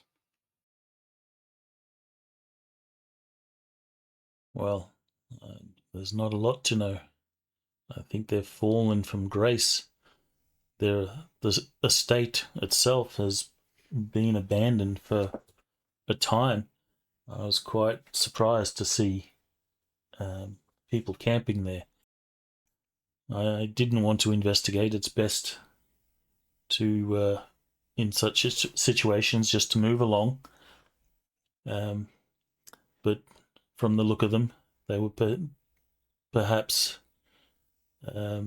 soldiers that had camped at the estate. But the estate is like I said, abandoned, much like everything in the Western Marches. The veterans themselves, I believe their business is much diminished. I think they still have a small presence in Ashford, though. Well, Kevin will offer that we did see their factory in Stillwater was Not in use. He says, yeah. It's been like that for a year or so. That alone has impacted my business. I would often trade some of my wares there as I pass through to King's Rest. Unfortunately, that is not something that happens these days. Life is getting harder. I sometimes wonder if it's worth continuing this, or perhaps taking myself elsewhere in the free cities. He will then say, so I don't normally see members of the Order travelling on this road. I can't recall a time in the last many years that I've seen any. What business does the Flame have in the West?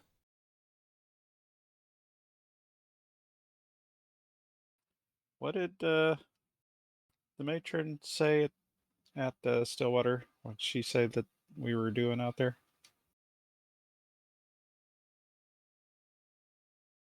She said that I believe she said that she was going to offer sort of civil support and help for Ashford. Help out where they can. Perform, their various services to those that need it.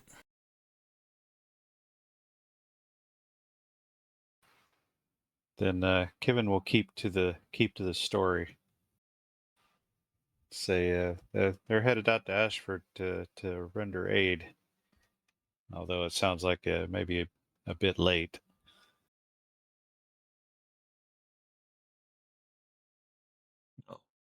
Henwick will say, anything out there will be of great service.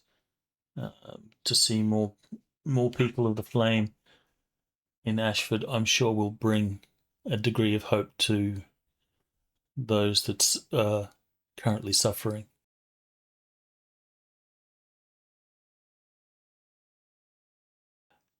I will get perception rolls from everyone, or observation rolls. Uh-oh.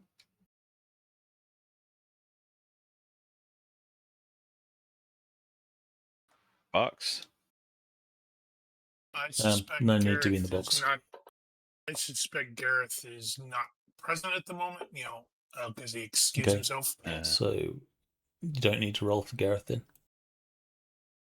So he'll be the first surprised. Oh my I'm God, too- what's wrong with you, Nosh? I don't know. It's just the way it is right Welcome now. back. He's enthralled in his cooking and eating. He clearly skipped his turn. So both Ari and Danjo will notice that Sister Marin has an amulet that now I've got to remember what information I've told you guys versus the other group. You should I was gonna No. say, make I was gonna notes say, during the game. Well, she did show it and explain something about it, and I know we got the impression that it might have been the reason the Hollow Ones were after us or after her. So as Henwick is sort of talking about what's happening, you'll see that Sister Marin is sort of holding the this amulet that's around her neck. She's sort of touching it, and she's listening to the conversation, but she's not really present. So Ari and Danjo will sort of notice this, and then yeah, it's almost like the click of a finger. She sort of snaps out of it, and she'll tuck it back in under her robes, and then sort of return to the conversation.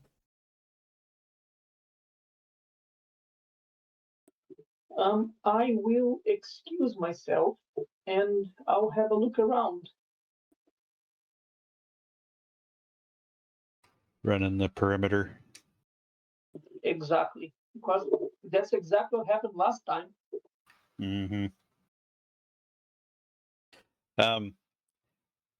Yeah, I didn't get the chance to earlier, but I'll go ahead and squeeze it in here real quick. Kevin, when is going to have developed an SOP up to this point of when we get to camp, he'll be positioning himself to look back where they came. Specifically, he's still kind of expecting we may be being followed. I'll tap on a couple of other people's shoulders and, do try and body language transmit. She's just had a little bit of an incident there.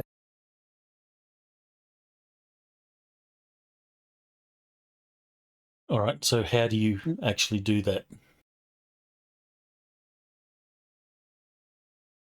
Body language is probably different from Western to Eastern. But well, are you trying to subtly gesture, or yeah, subtly gesture. do you have gesture as a skill?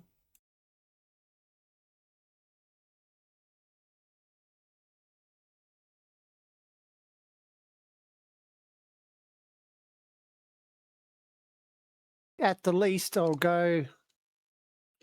I just subtly point her to Marin Summer.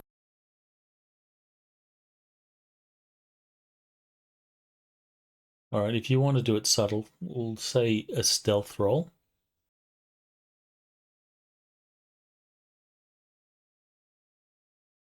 Well, apparently you do it completely unnoticed. Wow, by 10. By even the people I'm trying to contact.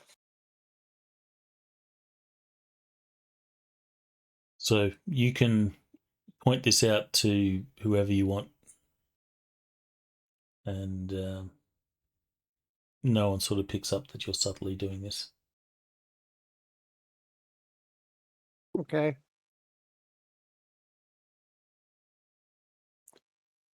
Share the information around. So who specifically do you share that to?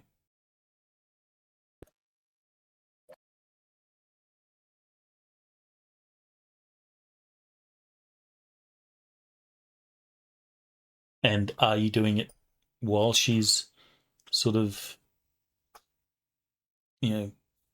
spaced, or are you doing after she sort of returns to? While she's spaced. Okay, so who do you point that out to? Well, Humphrey.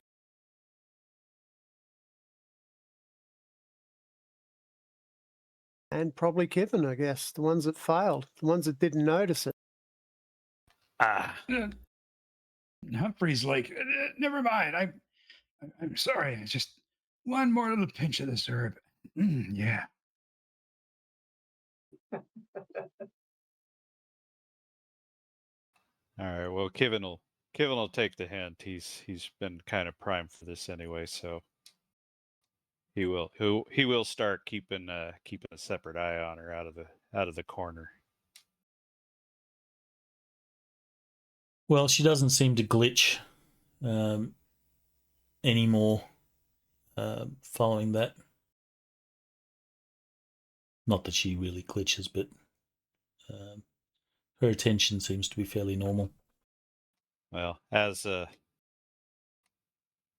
Penn pointed out, this is kind of how it went before, so we may be expecting some trouble.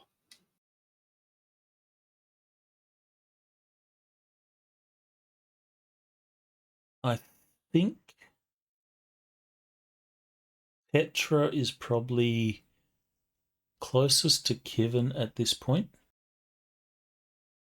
So after the sort of, do you have any particular questions of Henwick that you'd like to ask? He seems to be fairly forward at the moment as he's hooking into a really good meal, and he's made a trade, so he's fulfilling his dream of becoming rich. I guess everybody's run off. Ari was starting to talk to him, and he's run off running the perimeter. Gareth is off doing his religious thing. So, guess it's up to Kevin.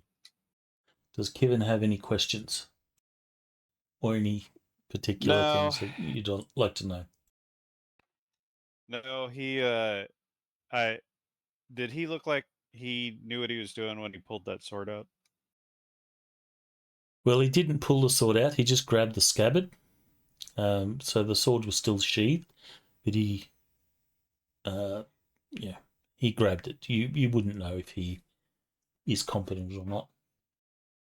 Well, that by the look of him, he doesn't it. seem confident. He doesn't have that sort of build or physique that suggests that he swings swords often. Okay, no, Kevin doesn't have anything else really. He'll offer him some ale. With those fingers, he looks like he can pick his nose really well. Not fingers, they're tentacles. Yeah, those are for cracking crustaceans. All right, so a little bit sort of out of place. Petra will sort of stand and she'll say, Kivin, Master Kivin, can we do some training? I'd like to practice some more. Right. Well, duty calls.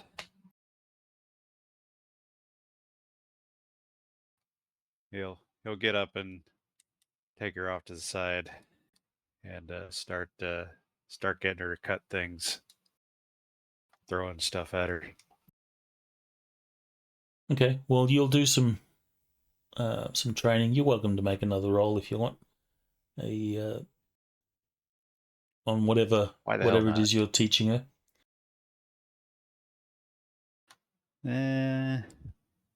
Maybe I almost had a success last time. Maybe you can actually put some points into teaching. I had considered it and decided it would be funnier if I didn't do it just yet. That was still a decent roll. It would be funnier because that means he's going to get her killed. Yeah, she doesn't really progress much. Well, it's only been a couple of days. But sort of halfway through it, she sort of lowers her sword or whatever weapon you have her training with, and she says,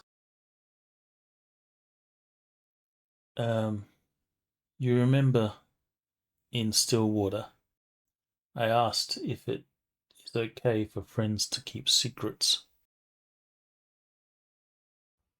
Probably worth noting Kevin wasn't present for that.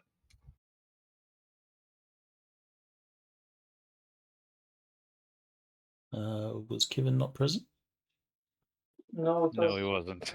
No, he was drunk. Yeah, it was myself and the angel. Then she will rephrase that a little. She says, with a sort of sigh, she says, I think I need to tell you something. All right, love, hit me with it. I am That man is a mutant.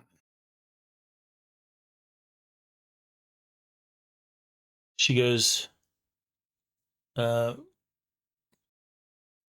know that ring that you have? This one. Which is...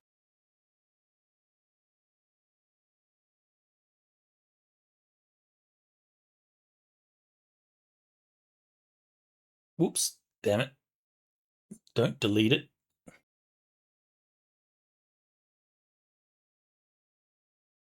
After all the trouble you went through making it. Oh, you made a new one. Yeah, I just deleted the shared. Did that share? Yeah. Yep. Yeah, so he'll wave his hand with it. This one?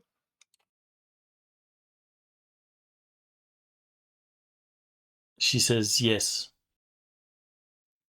She says, He's going to look at her and say, "You totally stole it, didn't you?" she shakes her head. No, I didn't steal it. But it was in my saddlebag.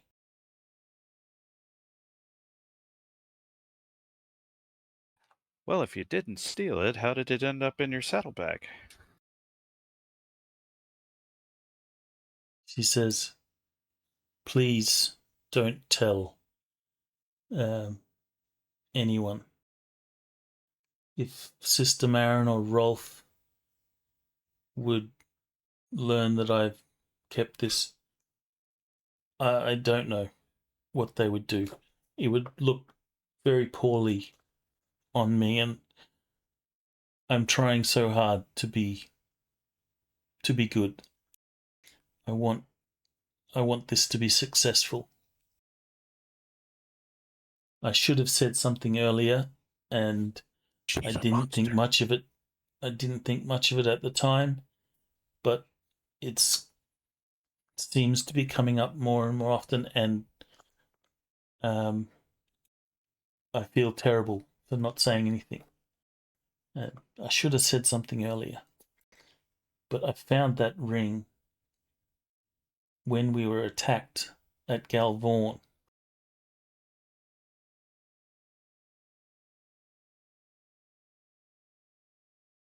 I Found picked it it how? up there.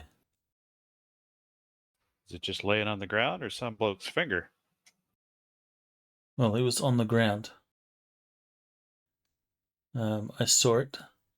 I grabbed it. I kept it.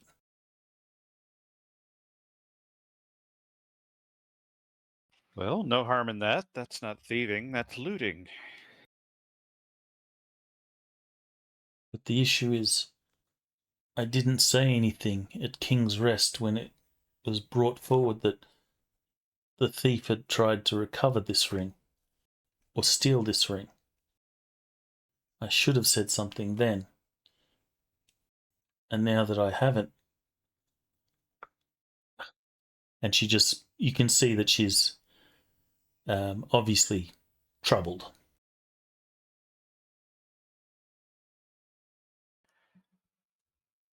Kevin's gonna try to make it a little light and say how worried he was she was about to ask him how to get on with the lads.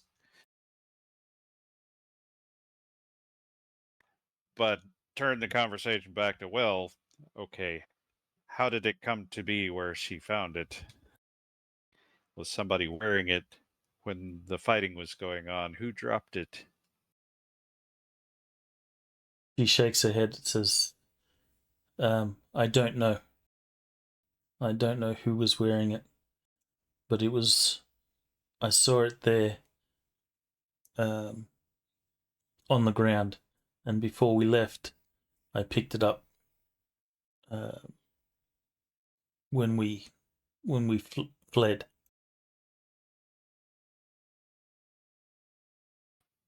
No harm in that. She says, I don't know how it got there. Someone perhaps dropped it. She shrugs and says, I don't know. But that's where I picked up the ring. Please don't tell Sister Marin or Rolf.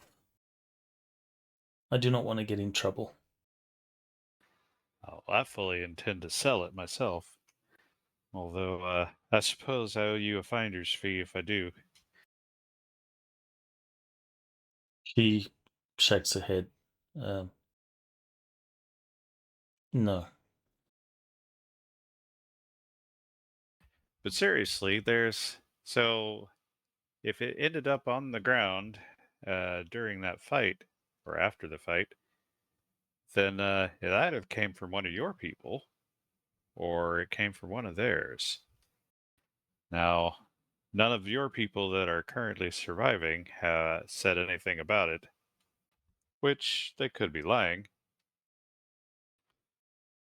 It could be one that fell, which there are a limited number of those to choose from. And given whoever had it and dropped it was likely a part of this family, the veterans. Yes, since it is a Kind of makes you signet ring. wonder why those people would be involved in attacking the Pale Flame.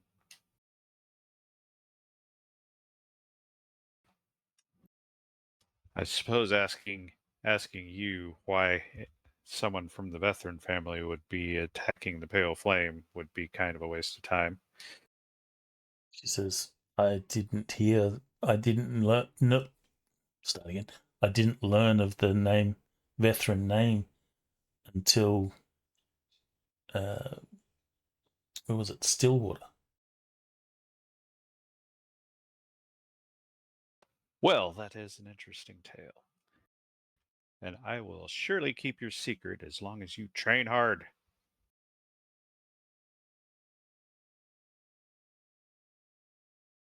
With that, she'll sort of pause and think a bit, and then sort of take up a stance again.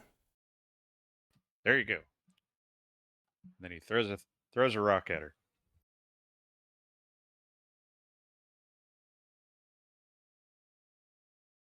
All right, so you'll continue to train, and the night will pass. Ari, you do the perimeter. Everything seems good. Gareth, you go through your ritual. Yep, And I guess, Gareth, you feel a little bit different. I do. Yep. Then, Says, I'm always different because I've been chosen by the gods. So humble. It is tough being this humble, yes. Just chosen by the one. but you feel a little more energized and powerful. It's that weird dream. I gotta figure it out. Humphrey asks Henwick if he has any favorite songs or tunes.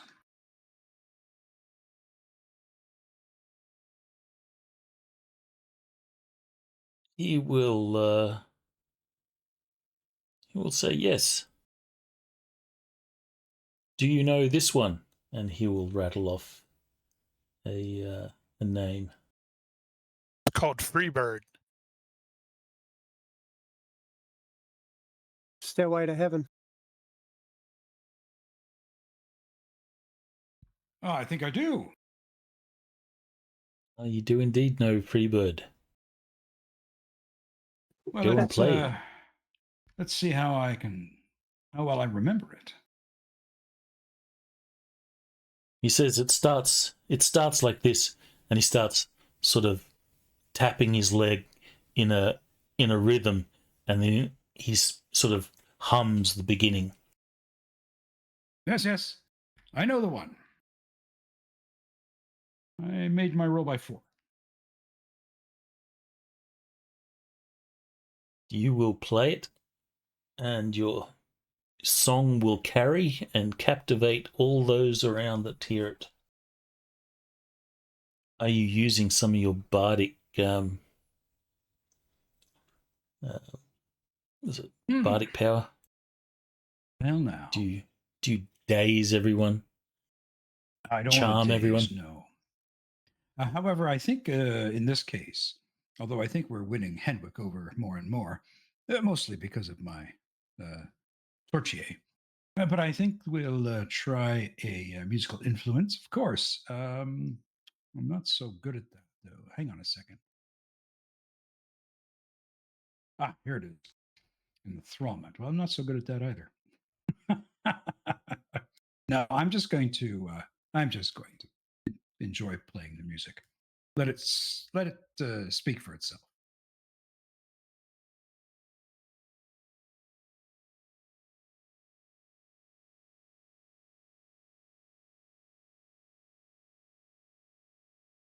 Okay.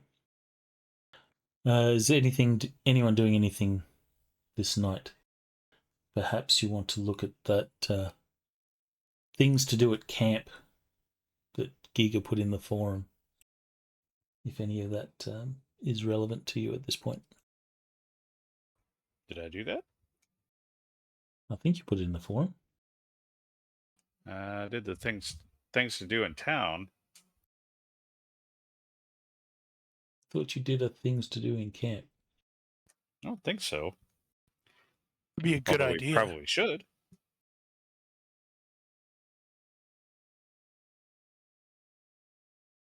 I'm sure you did, or maybe it was in Discord. It was along with the Was that traveling the blog post? video. Could be. Yeah, that was just a general travel thing, but that did include some camp stuff. Maybe that's where I'm remembering it. No, I did. So, I did want to do a what to do in camp thing at some point. Maybe it was mentioned.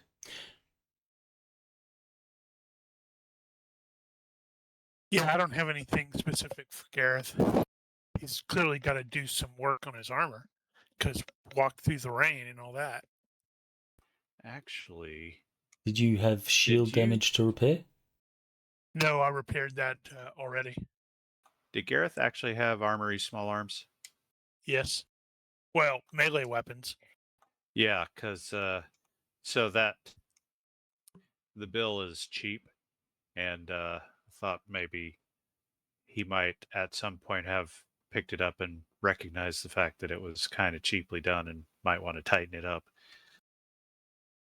Okay, yeah. How would you end up doing that?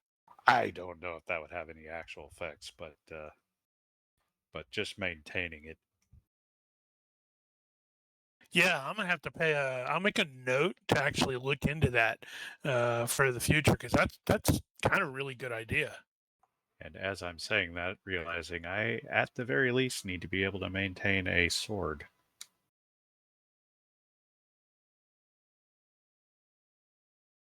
Well, you're welcome to make rolls on those if you want, so you can put points into it. Well, at least for me, I've already got I can do that, but I am making a note to look into using armory to improve the quality.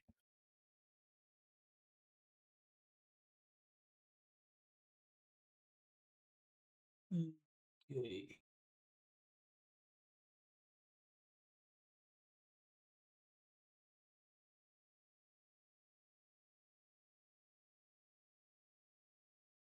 Too many notes.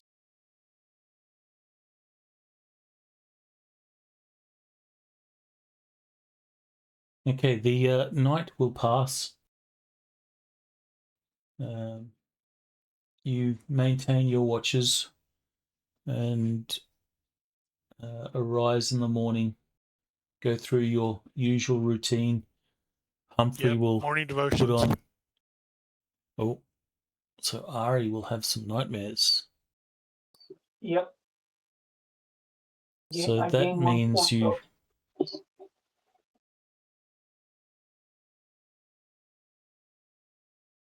feel free to adjust your fatigue. Of course, you would recover all the other fatigue. Mm-hmm.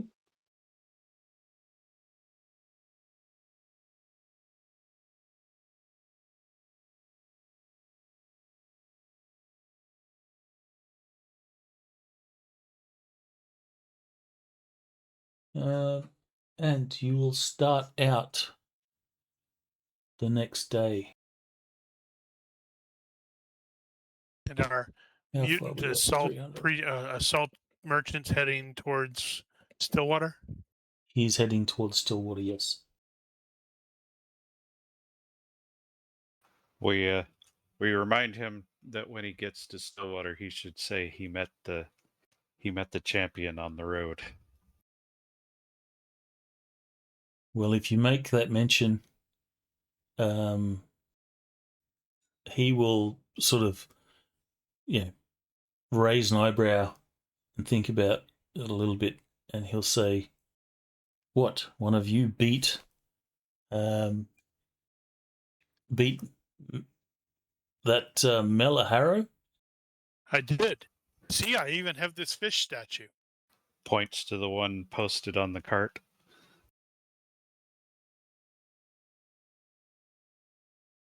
You will get a nod of like, "That's impressive."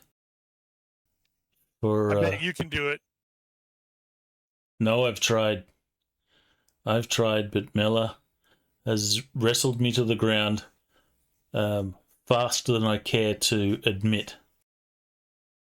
And I am so certain that you were very disappointed about that. He will sort of chuckle a little bit, and he says, "Well, Mela was not so kind to me as others."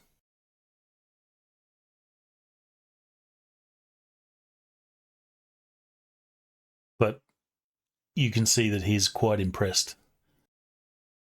He says, "I will tell them that I met you. I am sure that will get me a round or two of drinks when I reach Stillwater." There you go. Yes, indeed. There you go.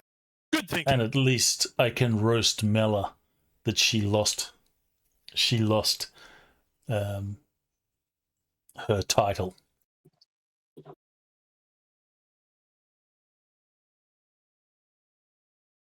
But in the morning, Not her virtue, as far as we know.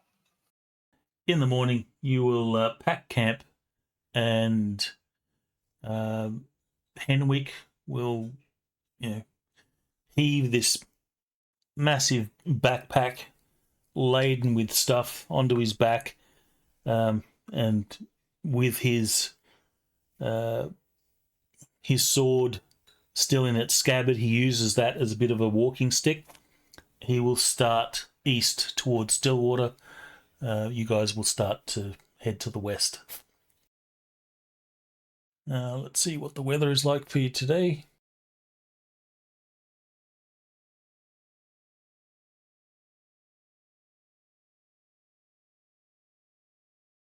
Here comes the crap.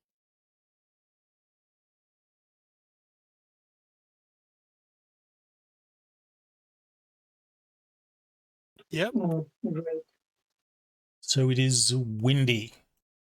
You have a very cold wind that blows off, wind from the north that blows off the Seven Hammers. That's what the mountain range is called. Seven I'm Hammers. convinced it's not coming off the mountains. It's coming out of that cave. Totally. Mm. So your travel is halved this day. That's I only mysterious, put right? it at the halfway point to that turn because I was going to calculate it the other half. Now I don't have to. And it is also at this time, along the road, you will see across, because this is open grasslands, you can see a long way. So you will see approaching, I guess, Ari, you can make the perception or observation roll. The better the roll, Well, that's bad. So they get quite close before you witness them. But you can see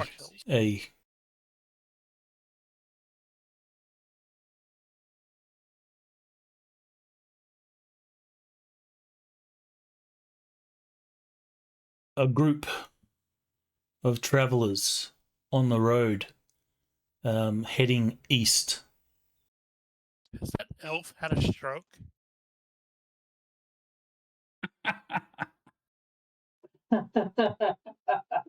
She obviously has had a rough life. Well, they look friendly. Someone Oh, turned yes, her into super a newt friendly. once. What the heck is up with that dude? They look friendly and they look happy and they look like they're eager to engage in good conversation. Yeah.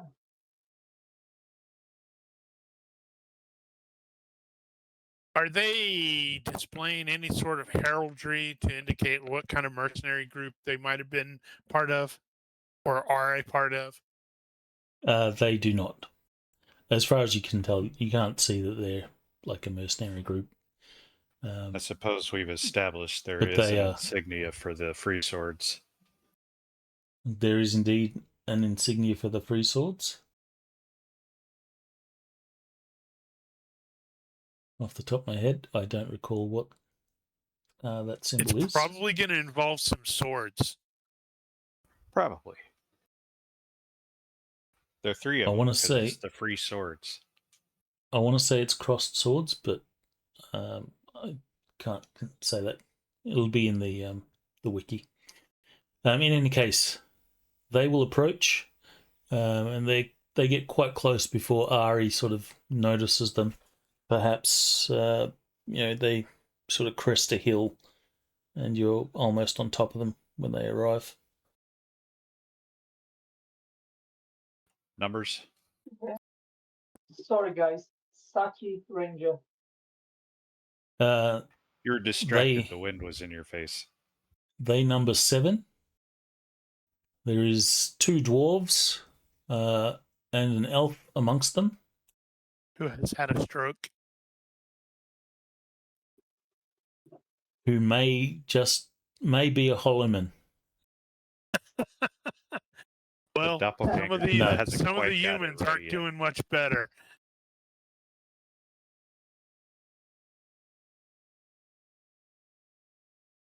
So they will approach. They don't appear to be threatening at this point, but group of armed people is still Greetings, something neighbors. to be cautious of.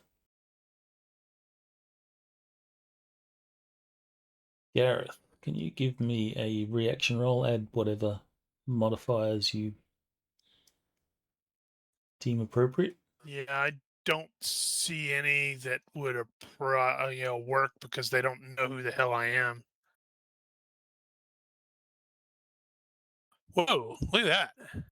Whoops, not 15, 16. I don't think that changes.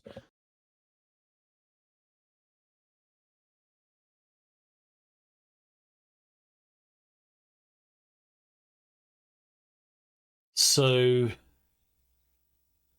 the this guy here, who obviously appears to be their leader, he will say, hello.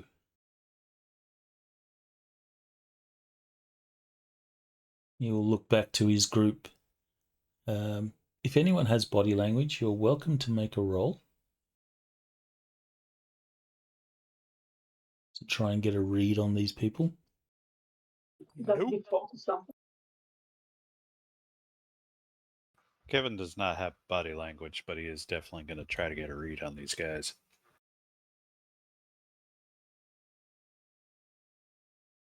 All right, so Oh wow, 16 actually is better because I had a -1 because I thought we were going to do the hiking. So I got a 16, which is very good, not good. okay, so Danjo, the read that you get from these people has you a little bit cautious.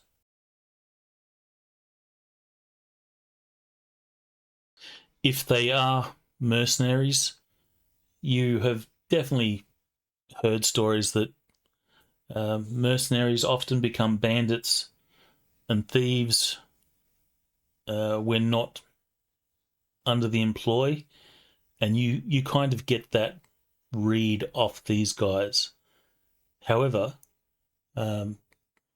they appear to be quite friendly towards Gareth. To be fair, we have no reason to know they're mercenaries, except that there's a label. Well, Just they're looking at them, they're like at fighters. least an adventuring band. I want to see the character sheet for the elf, who has had a stroke. They certainly are fighters of some sort, or combatants, and have that rough look about them. So the guy says, "How are your travels?" Odd. Ran into some hollow men a while back. The salt merchant last night, and we had to wrestle for a fish statue in Stillwater.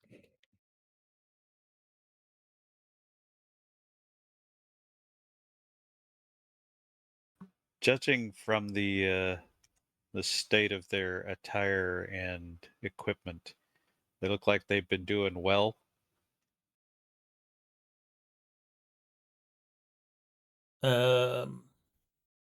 Yeah, ish. They certainly look like they've had 3 meals. They seem fit and healthy. They look like Not- they need to listen to some flute music. but Oh, not God. dripping in cash. If there's flute music playing from you, it'd want to be a really good roll. Otherwise, I'll put them on the combat tracker.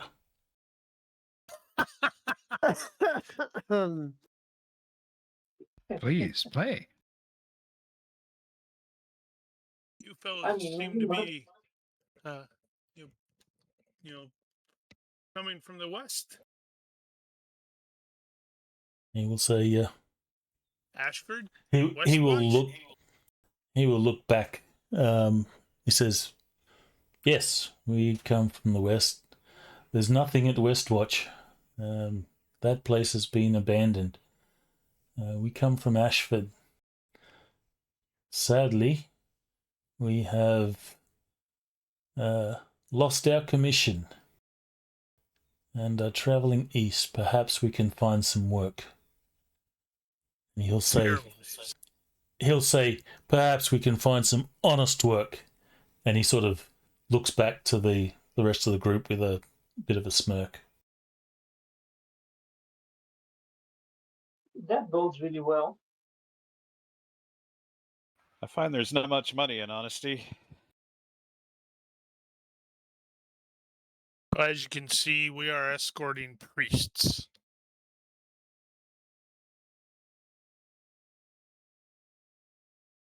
He looks and says, "Noticed. We're not much of a religious bunch here. Save Mordoveth, take our souls when we die."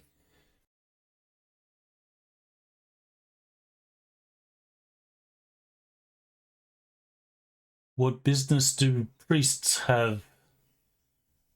And he sort of looks around and says, "In the West." Priestly business. You know how it is. You often need the priest when the battle's over.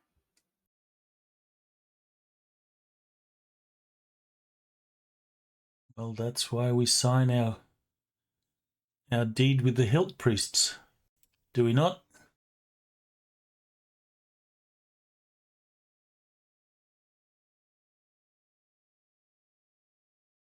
Well, I don't know what business you have in Ashford, but if it's any sort of work that you're looking for, you'll find none.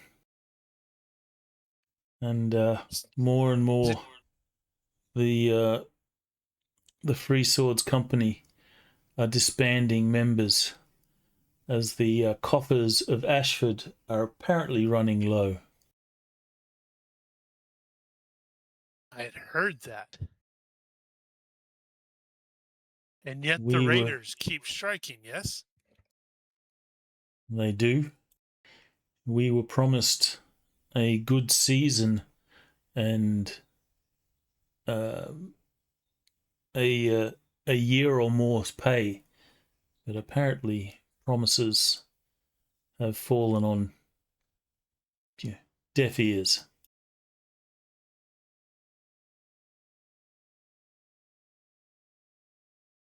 So you'll see, you'll also notice, because you're obviously cautious, you'll see that there's some whispering and stuff amongst the others that are sort of there. Not so much from the guy that's doing the talking, but it is making you feel a little bit uncomfortable.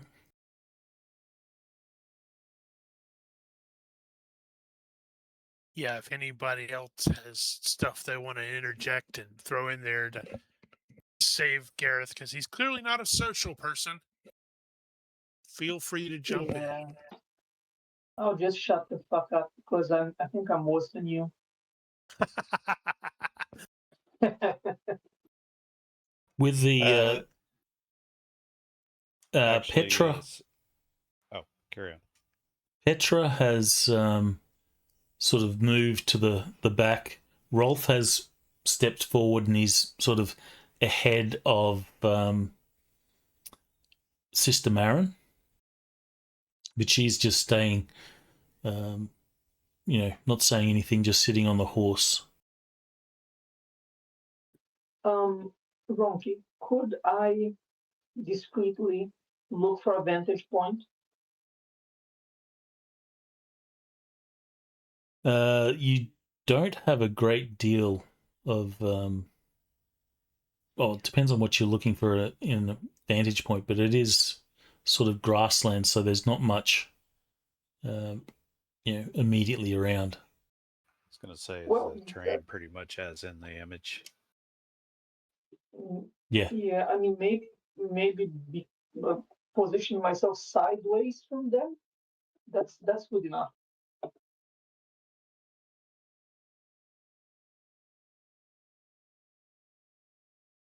And it also Kevin, occurred, go ahead.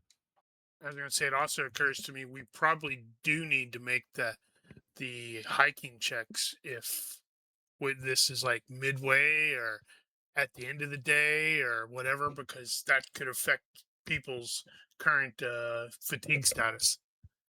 That will affect people's fatigue status, Rigel. Well, we'll do that if it Yeah, I suppose we comes to a didn't do point that that it matters. Kevin's gonna, since I mentioned the free swords, he'll confirm with them. Are you leaving the free swords?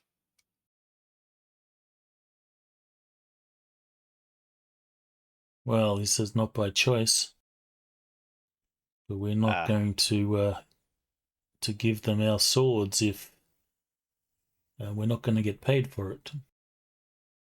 Well, fair enough. That's the life.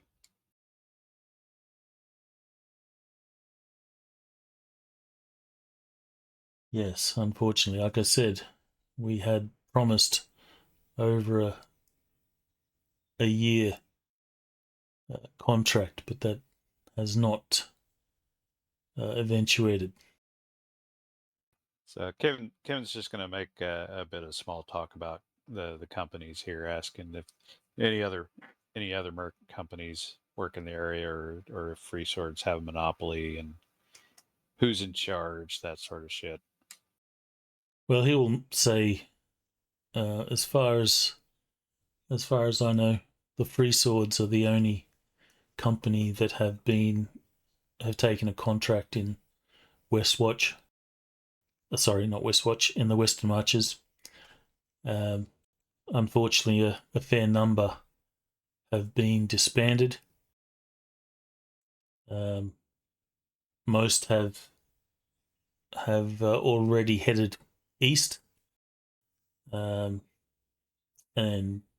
some still linger around Ashford, doing what they can to earn coin. He will say, our group here has decided it's best that we move on. Ashford is a lost cause at this point.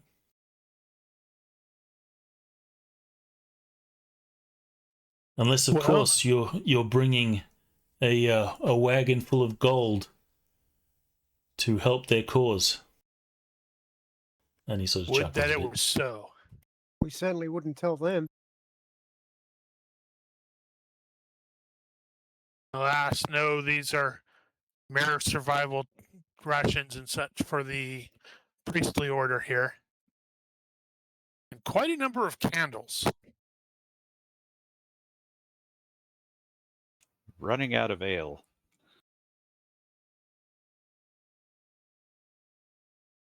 The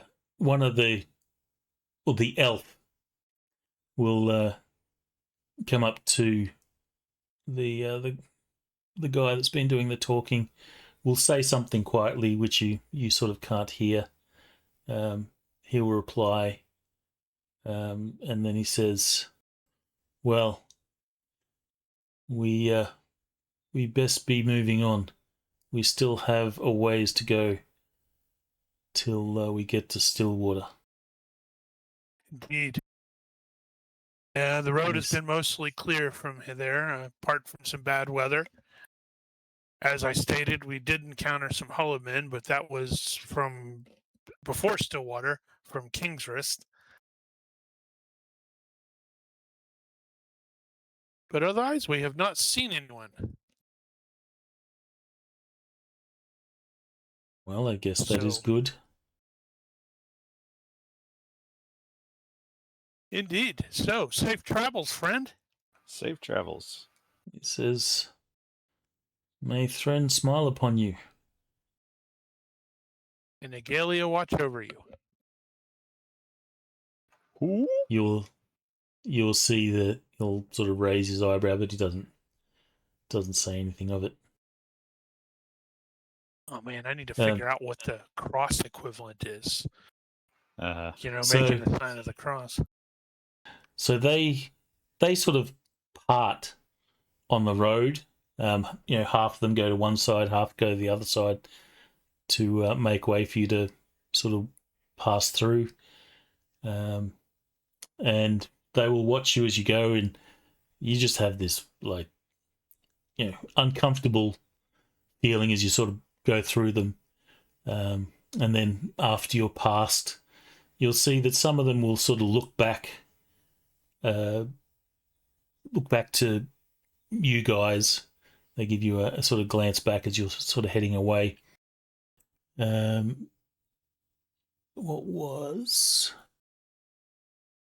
I guess everyone can make a perception or observation roll. I'm telling you what happened is that guy looked into Gareth's eyes and realized Gareth is crazy and went, "Oh no."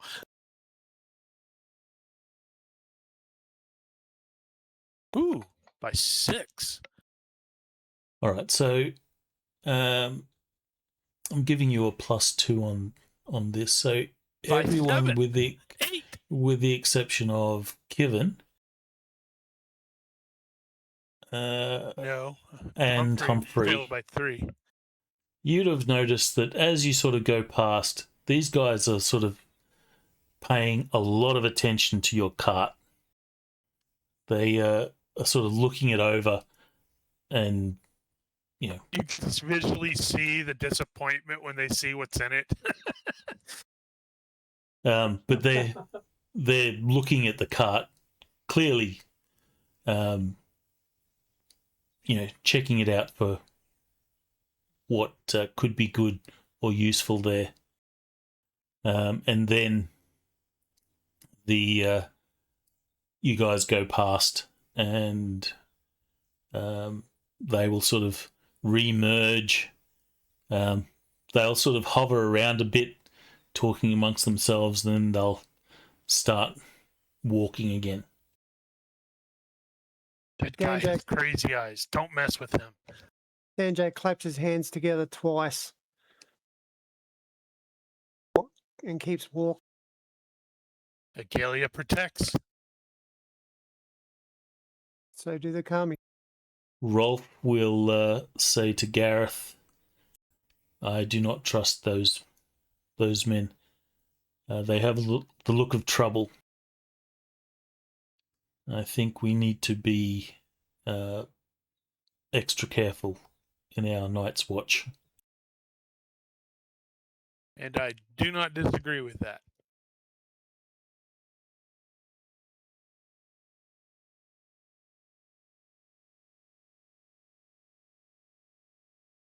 So you will continue to travel, and then they will sort of disappear behind you guys until they're sort of eventually out of sight. Hey, Ari, would you mind loitering behind us for a bit to keep an eye on them? I was going to say exactly that, Ronnke. If I have the chance, can I use camouflage to kind of hide and see if they're going to come back? You wanted to do it again, didn't you? Be in the mist. Yeah. Okay, do it. Go for it. Wow. Wow. Definitely Oh my time God. to break out that luck. How about I'll use my relying luck. on? How about relying I'll on the use my ninja luck. too? I'm surprised how many I know. critical it fails says- the sessions had. There have been a few. Humphrey has had 3, I think. Or is it 4? I think 3. Okay, so 3, 4. Yeah, wow, it's just crazy. Yeah, and if Yeah, Danjo wants to loiter behind with Area as well, that's probably fine. He's nice and sneaky too. And I didn't roll a critical failure. Okay, Wow, thank so well, if you're No, I was- loitering behind, it is camouflage that you want to use. Stealth is for when you are actually moving, I believe.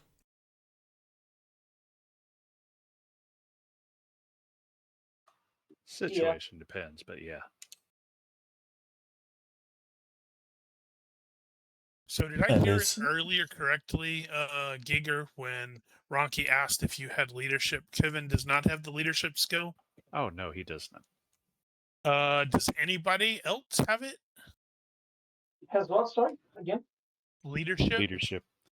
Yeah, I think No, last not at time all. we looked at that, Gareth was the only one with it, but Holy I cow. don't think we had Humphrey's sheet at the time. So the sort of kind of half-ass leader of the PCs is the crazy person. Excellent. I might buy tactics though. Oh no, I have no tactics. Yeah, I think I'll buy I tactics. led bandits, but I couldn't, tactics my way out of a paper bag. That's why he wasn't a good bandit. And why he got Actually, captured. you could give me an IQ roll. Who? Gareth. Given that you have led bandits and 4 such. by 4? That's good. By 4.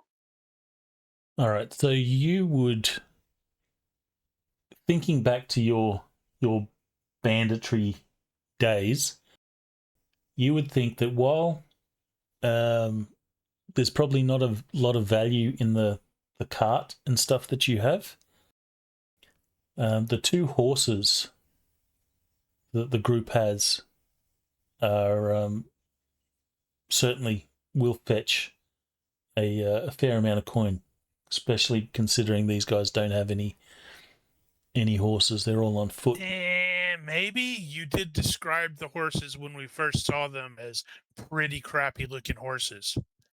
They are just riding horses. Yeah, I figured they were like, a season or 2 away from being put down. No, the They're one pulling the nags. cart is not going to be a riding horse. They're not going to train.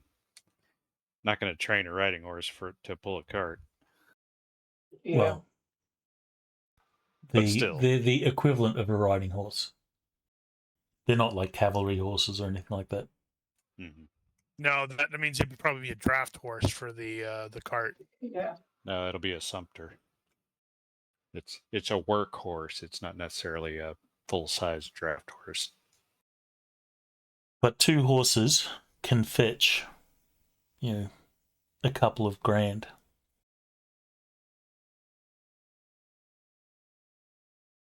With Yep. some good salesmanship. We'll have to make sure that they don't sneak up on us and attack us at night.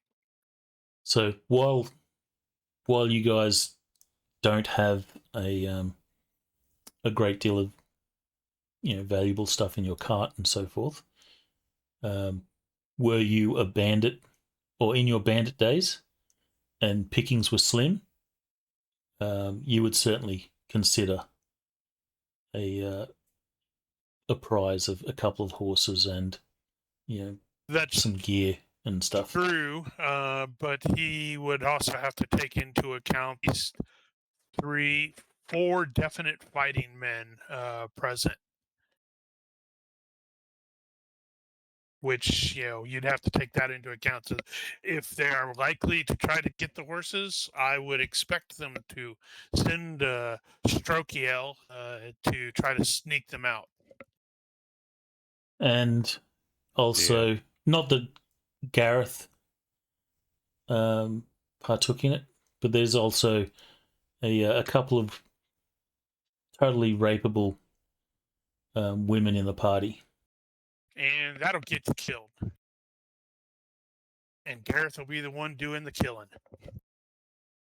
So there is a degree of risk. Your risk assessment is Definitely doing everybody needs to stay alert. All right, so if you're going to stay back and stay hidden, there's not a great deal of place to hide because it is just it's just grasslands and open plains, so you will need camouflage. So does Danjo have camouflage? Nope.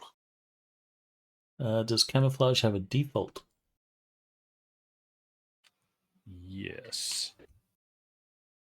Actually, his talent may cover that as well.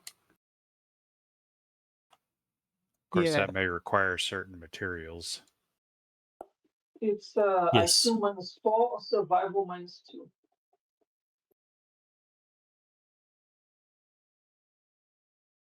So if Danjo's going to stay back, you'll need to make one of those rolls. And if you have ninja talent, camouflage, I believe, will add to it.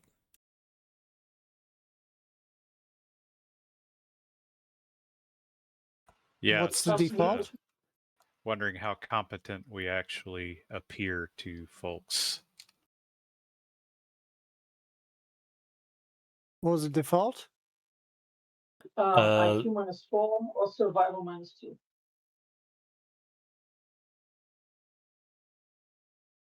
Yeah, you can just grab it out of the traits, like so. Ronnke, by the way, needless to say, our boy is going to be with his bow ready and a couple of arrows, okay, in his hand. Okay. And with regard to Giger's question about how competent we may appear, 3 of the PCs are weapon masters. I mean, you guys do have some sort of, mojo there. That is possible. Well, they wouldn't know that you're weapon masters, but you certainly look like fighter types. Depends on how observant they are, I suppose.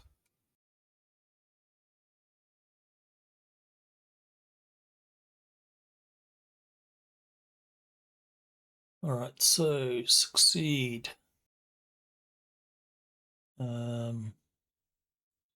By 0.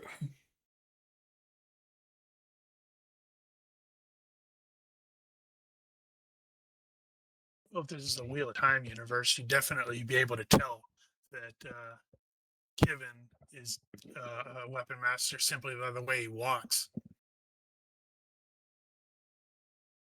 Yeah. Again, that depends on how observant you are and whether you know that sort of thing. Same with a ninja. No, the way it's frequently described in there is even people who know nothing about the swordplay, they can tell simply by the way the person can walk and move. It's like, wow, that dude looks really, really. It's like he's floating. Meanwhile, I'm just a random amateur. Okay, so Ari and Danjo, you'll take up some cover. You'll cover yourself in some grass, find a nice spot that you can watch, and your party will continue on ahead. And unsurprisingly, there seems to be these travelers on the road that you encountered have decided that maybe they don't want to go to Stillwater and kind of liked Ashford and have started back along the road. They do not appear to be walking very fast. They are lazily walking, certainly trying to keep their distance. So this is when you guys, sneak up and start assassinating them one by one. Do you have a long-range weapon, Daniel? Shuriken. Okay, He has a I'm going flute. to ask. Yes, it makes you want to die. So I'm going to ask. You could use it as a very small blowpipe. Yes, I do have a blowpipe, but I don't have poisons. That's actually a really cool thought there, though. Maybe you can turn your flute into a blowpipe, and that's how you disguise it. Yeah, but every time you use it, it's going to make a noise. Kind of like that. Well, so maybe I'm going to ask Daniel to stealthily go and tell people that they're trouble. Get ready. Indeed.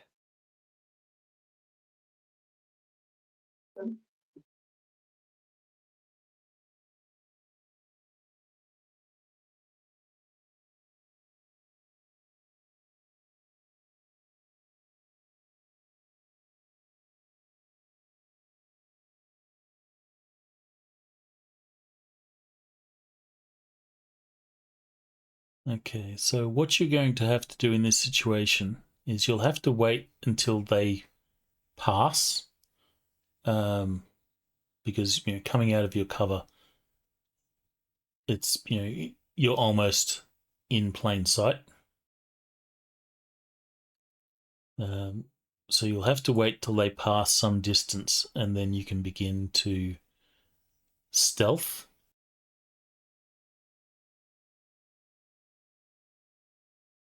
And you'll have to do so, going sort of flanking them by, a fair distance. Unfortunately, grasslands and such don't give you a great deal of cover. Well, it looked like there were plenty of hills and crags.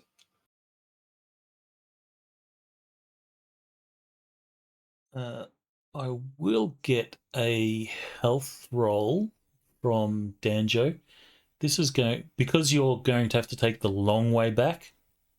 You're going to have to be moving faster than these guys. But you're taking the long way back, going through crags and such. So you're not the most direct route. A health roll. will determine the amount of fatigue that you have expended in getting back quicker Does he have than running? they are. If you have running, you are welcome to roll it.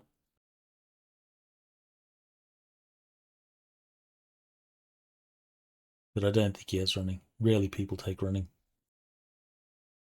No, I end up taking it quite often. I just never use it. All right, in this case, you have succeeded. So, taking the long way back, you will get back to the group. The group will see you approach. And kill you because we didn't see you coming. What's Ari doing? Are you heading back as well, or are you going to stay? Since they are past us, I'm going to keep a optimal distance behind them, trying not to draw attention as well. I mean, I don't know if I can continue being camouflaged, but I'm behind them, trying to Can't. prepare for that. You can't continue to be camouflaged, but you can roll stealth.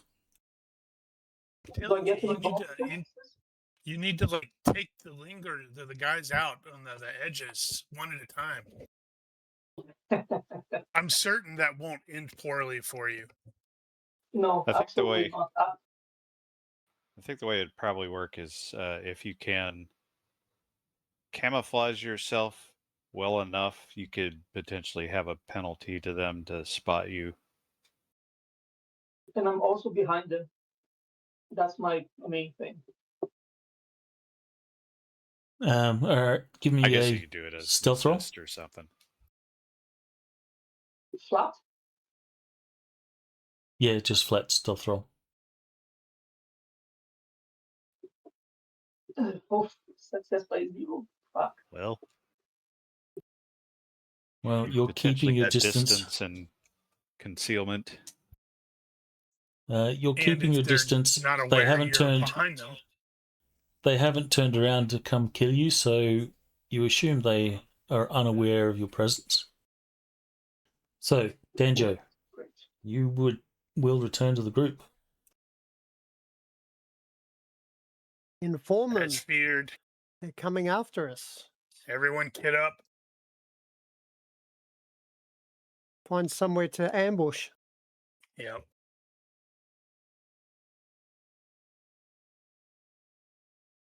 Higher ground, perhaps. Gareth, if you have tactics, you're welcome to, or anyone with Gareth tactics doesn't as have well. tactics. Anyone with tactics is welcome to roll.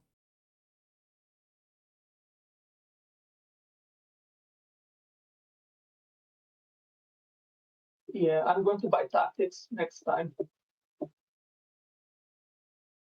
This is why he was a bad bandit, because he didn't have tactics. Well, the bandits usually don't have the tactics, I suppose.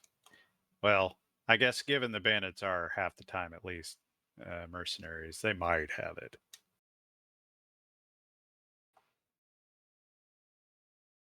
Checking. I'm So- not even sure if tactics is an option for holy warriors. Rolf will say they'll not attack us during the day. They'll hit us No. at night That when seems they have the likely. advantage. They want the horses and the women.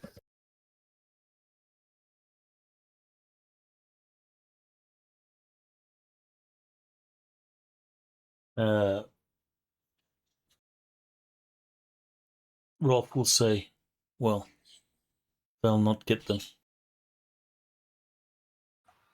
If they are on approach, let us feign that our camp is unprotected, and we'll use that as an advantage. Ambush them in their attack. Kevin will volunteer to make camp off the road and stay with the horses and the cart by himself while everybody else hides off.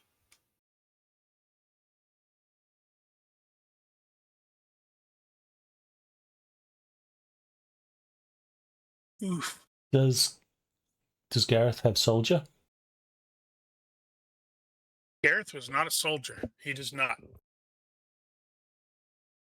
I intentionally did not pick up some of those skills. I mean, I had them, and then I went, wait, that doesn't work for this character, not with his background.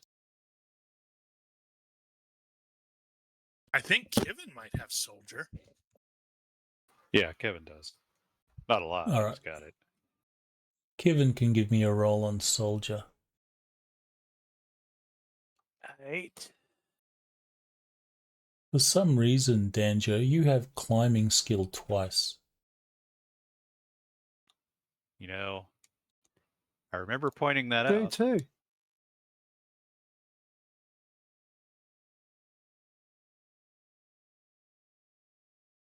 I was going to offer you some ideas, but with a fail like that, you can suck eggs. Fine. Yeah. No, Kevin's all in on being the bait. Actually, you should roll the Rolf.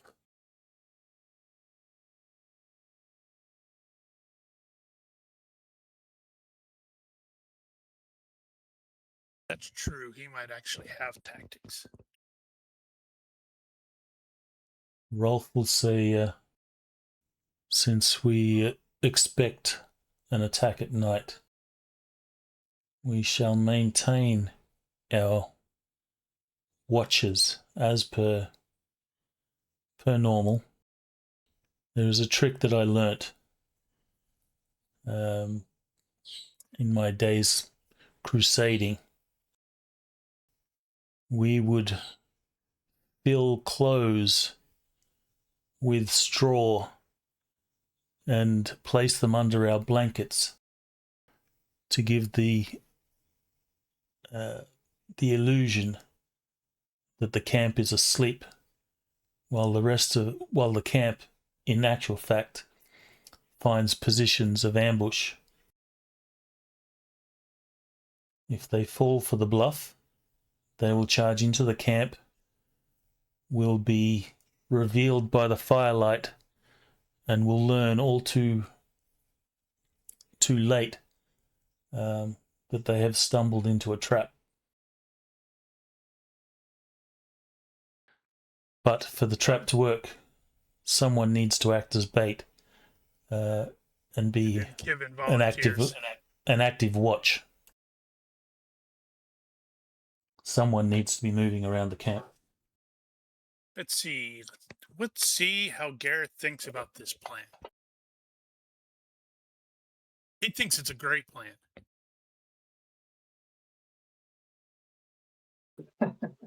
Well, that could have been worse.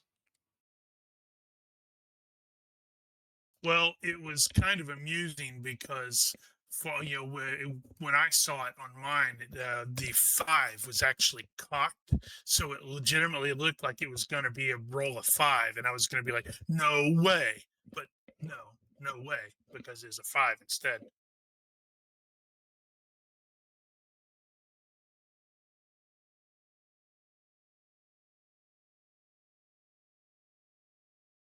So, Time to set up the camp, ambush camp.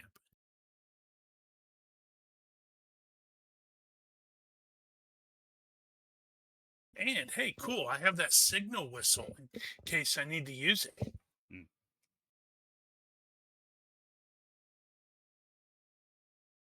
I've got an updated version here of Danjo, and it hasn't got 2 climbings. So it looks like you might have used the wrong file to put it in fantasy. Bad Ronnke. well, just update the fantasy rounds one. Delete one of the files and one of the climbings, and set the proper skill level.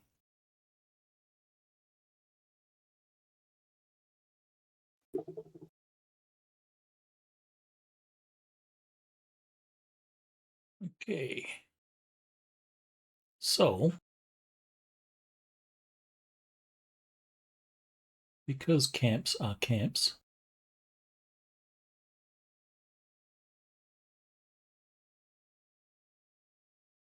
Are you using you're going to use the same camp image?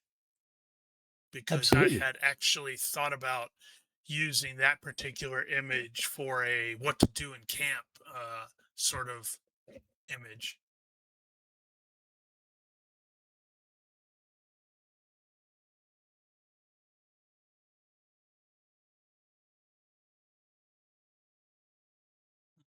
Drag you all back on.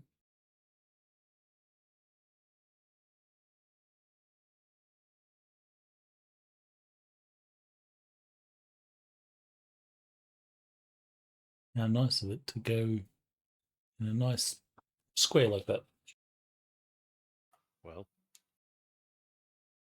I guess you can change this in the formation part of the party sheet.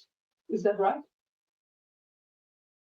the problem with the formation thing in the party sheet is the party sheet doesn't allow you to add the NPCs to it. I see. All right, so Otherwise, it would there's be more your useful. there is your camp. Situate yourselves how you want to do this. It all depends on where the baddies are coming from. Yeah. Well, let's see. I we think got in the this road. They'll case, be coming from that way. yeah. I guess I'm outside the map as well then. So Kevin is going to be up against the tree here. Kind of like the last time. Not near the cart. Well, I mean, he's not that far away from the cart. Assuming the cart is actually where it is on the map. That's where the cart is. The horses. The requirement is you need to be, the bait needs to be fairly noticeable. You can't be hidden. Right. Well, I'm assuming here that the tree is not, that there is some clearance there, so he's not out of sight. He's not attempting Okay. to hide here. All right, He's so just leaning and up you're against the in a tree little doing bit of watch. a little bit of light. Yeah.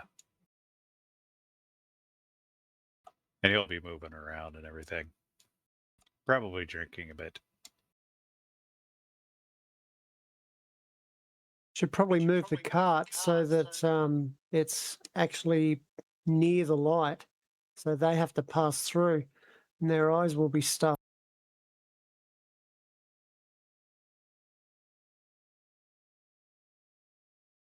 Unfortunately, the cart is not a mobile object. Well, the plan is for them to come into you're going to be in the dark. They'll come into the light, looking to go into the tents and do some murdering and find that it's just straw clothes, straw dummies.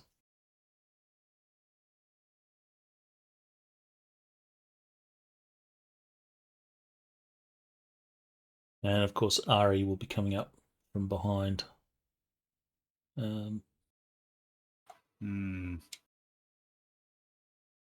So, where would you like Alric, Sister Marin, and Rolf? Rolf is now fully combat effective. And he's apparently the most tactically sound of us, so he should probably place himself and quite possibly the other people. I note that Petra doesn't seem to be on there. Oh, there she went. I moved her way up there. Rolf does not want Petra to be engaging in any sort of combat. She's to be hidden at all times. And I guess he will tell Sister Marin, or he'll tell at least Aldrich to be with Petra.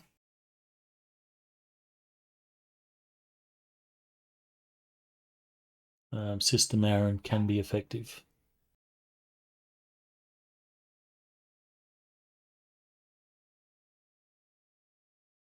So, keeping in mind, the bad guys are going to go into the camp. They will be obviously looking to head into the tents and do some murdering. And more than likely, they'll intend to try and take out Kivin. Yeah, see, that's kind of a bit of a problem with the plan here, is that they're not going to get into the tents because they're going to engage Kivin first.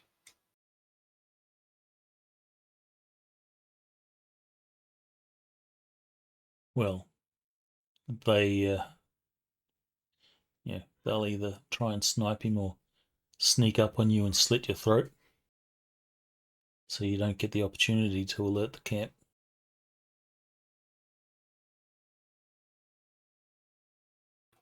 Well, we'll see.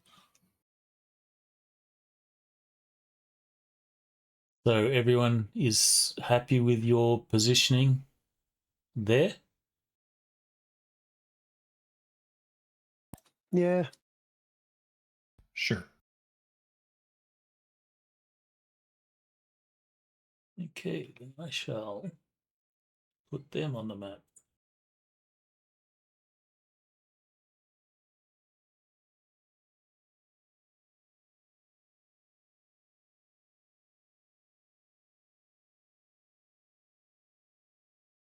Are they visible to you? I see them.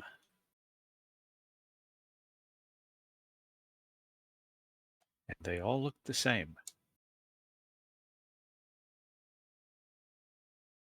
Apart from Okay, the elf. not exactly the same.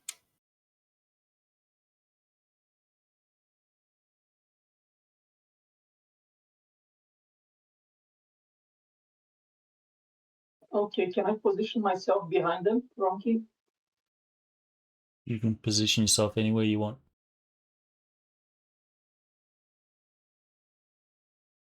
I think I'll let you put them first in the map, and then I'll see.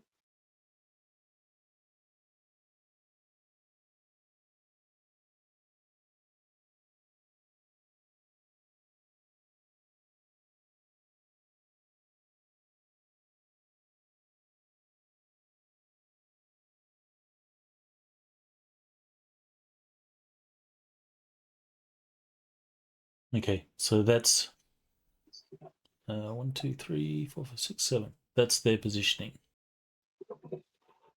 You can see Ari, you're able to see this archer, which is the elf, is taking up a concealed position behind the trunk of a tree, is obviously intending to probably snipe Kivin.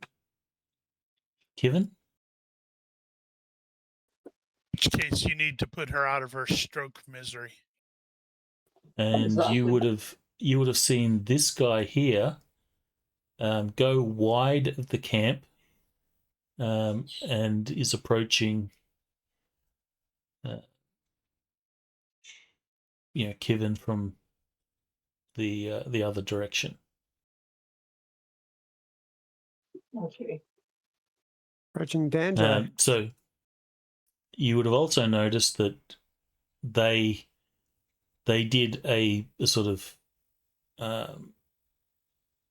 a reconnaissance of the camp prior to sort of setting themselves up. So they scouted ahead, had a look, came back, and then they formulated a plan, and this seems to be the plan that they've come up with, which is, at least from Ari, from your point of view, because the rest of the PCs don't necessarily see them. You figure that the guy to the north is going to sneak up on Kivin and attempt to kill him, while the archer will back him up and attempt to kill Kivin as well. Then the rest will sort of charge in.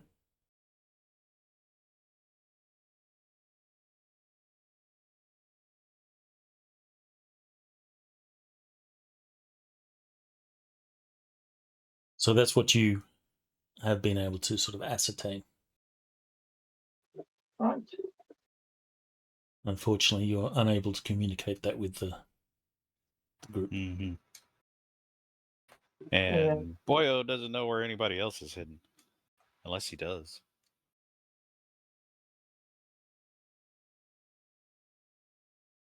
Oh, when I come moving out of here, you're going to know exactly where I am. Are you going to yell sneak attack?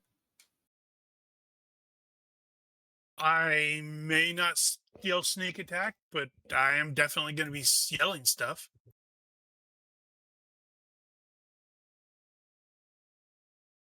It's generally preferable to make the attack first and then yell. Since we are close to time, I was wondering about that because I you know how think it's GURPS fights. I think it's best to hold off on this combat until next session. But we still have some time to do some planning or any stuff set up that you want to do.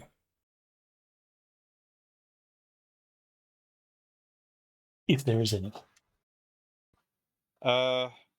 Just to put it out there, I think what Kevin's probably going to do is he's got one empty jug at this point. He's going to put water in it, and he's going to be drinking out of that. Nice. Do you need to roll a self-control roll for your alcoholism? No, not here. I wouldn't think. After it's over, he'll make up for it.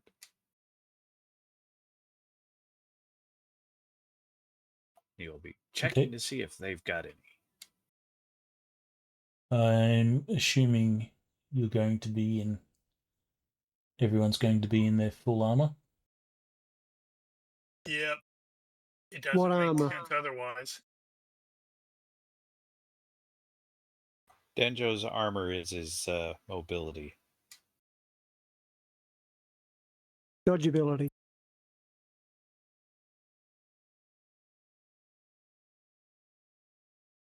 Looking at that. We Since I shall. need to move. I think he's not gonna. I think Gareth is not gonna be wearing the leggings because of the distance he needs to move.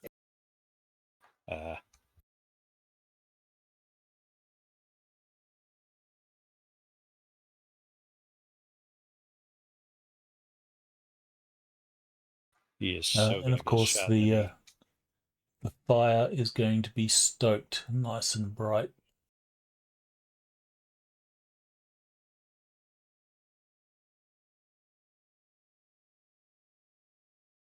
Okay, well, unless there's anything else that you want to do, we will wrap it up here and we'll begin with the next session with the combat. What about some extra flammable liquid poured onto the fire just as they get close? So they get a blast of light in their eyes and we don't. You gonna go run it up there? No.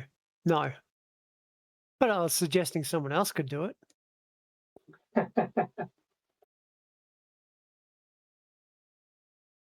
Get rid of some of your alcohol. That's gonna get shot in the face.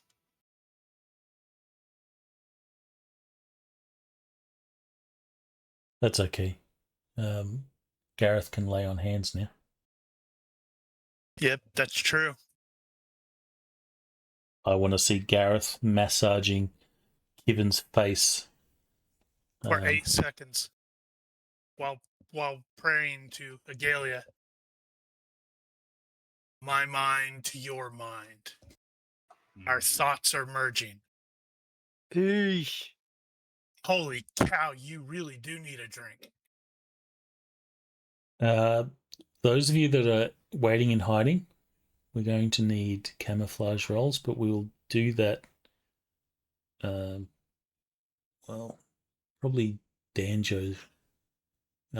Danjo, Sister Marin, and Humphrey are probably going to need those rolls. Now, that is one that could be done as a group. Unfortunately, I think the guy with the better camouflage skill is the one that's not in the group right now. Well, if there is anyone else with camouflage that's left back, can certainly do that as a group role, at least Can for always your buy it. initial position. No, you can't. You have to have used it to be able to buy it, unless your I character. did. I defaulted it. Yeah, if it's on his Oh, okay. if it's on his template, Well, then that was the rule. yes, I guess you can. I want camouflage and play flute. How come I don't think camouflage musical and instrument is on your list, though. camouflage and not stealth for hiding?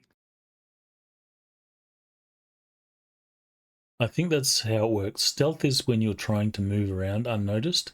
Camouflage is when you're sitting in position. So the way I've heard it said is that camouflage is for when the stealth fails. Yeah, because I mean, Oh, looking at the interesting. skill, it says it's the ability to hide and to move silently.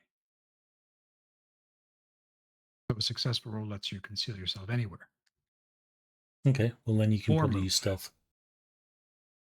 I'm happy to go with either. We'll deal with it as a stealth roll, but we'll do that next session so I know the margins of success. But we'll leave it there. Everyone will get 2 points. Yay. Excellent. Yay. 3 more to pick up my holiness talent.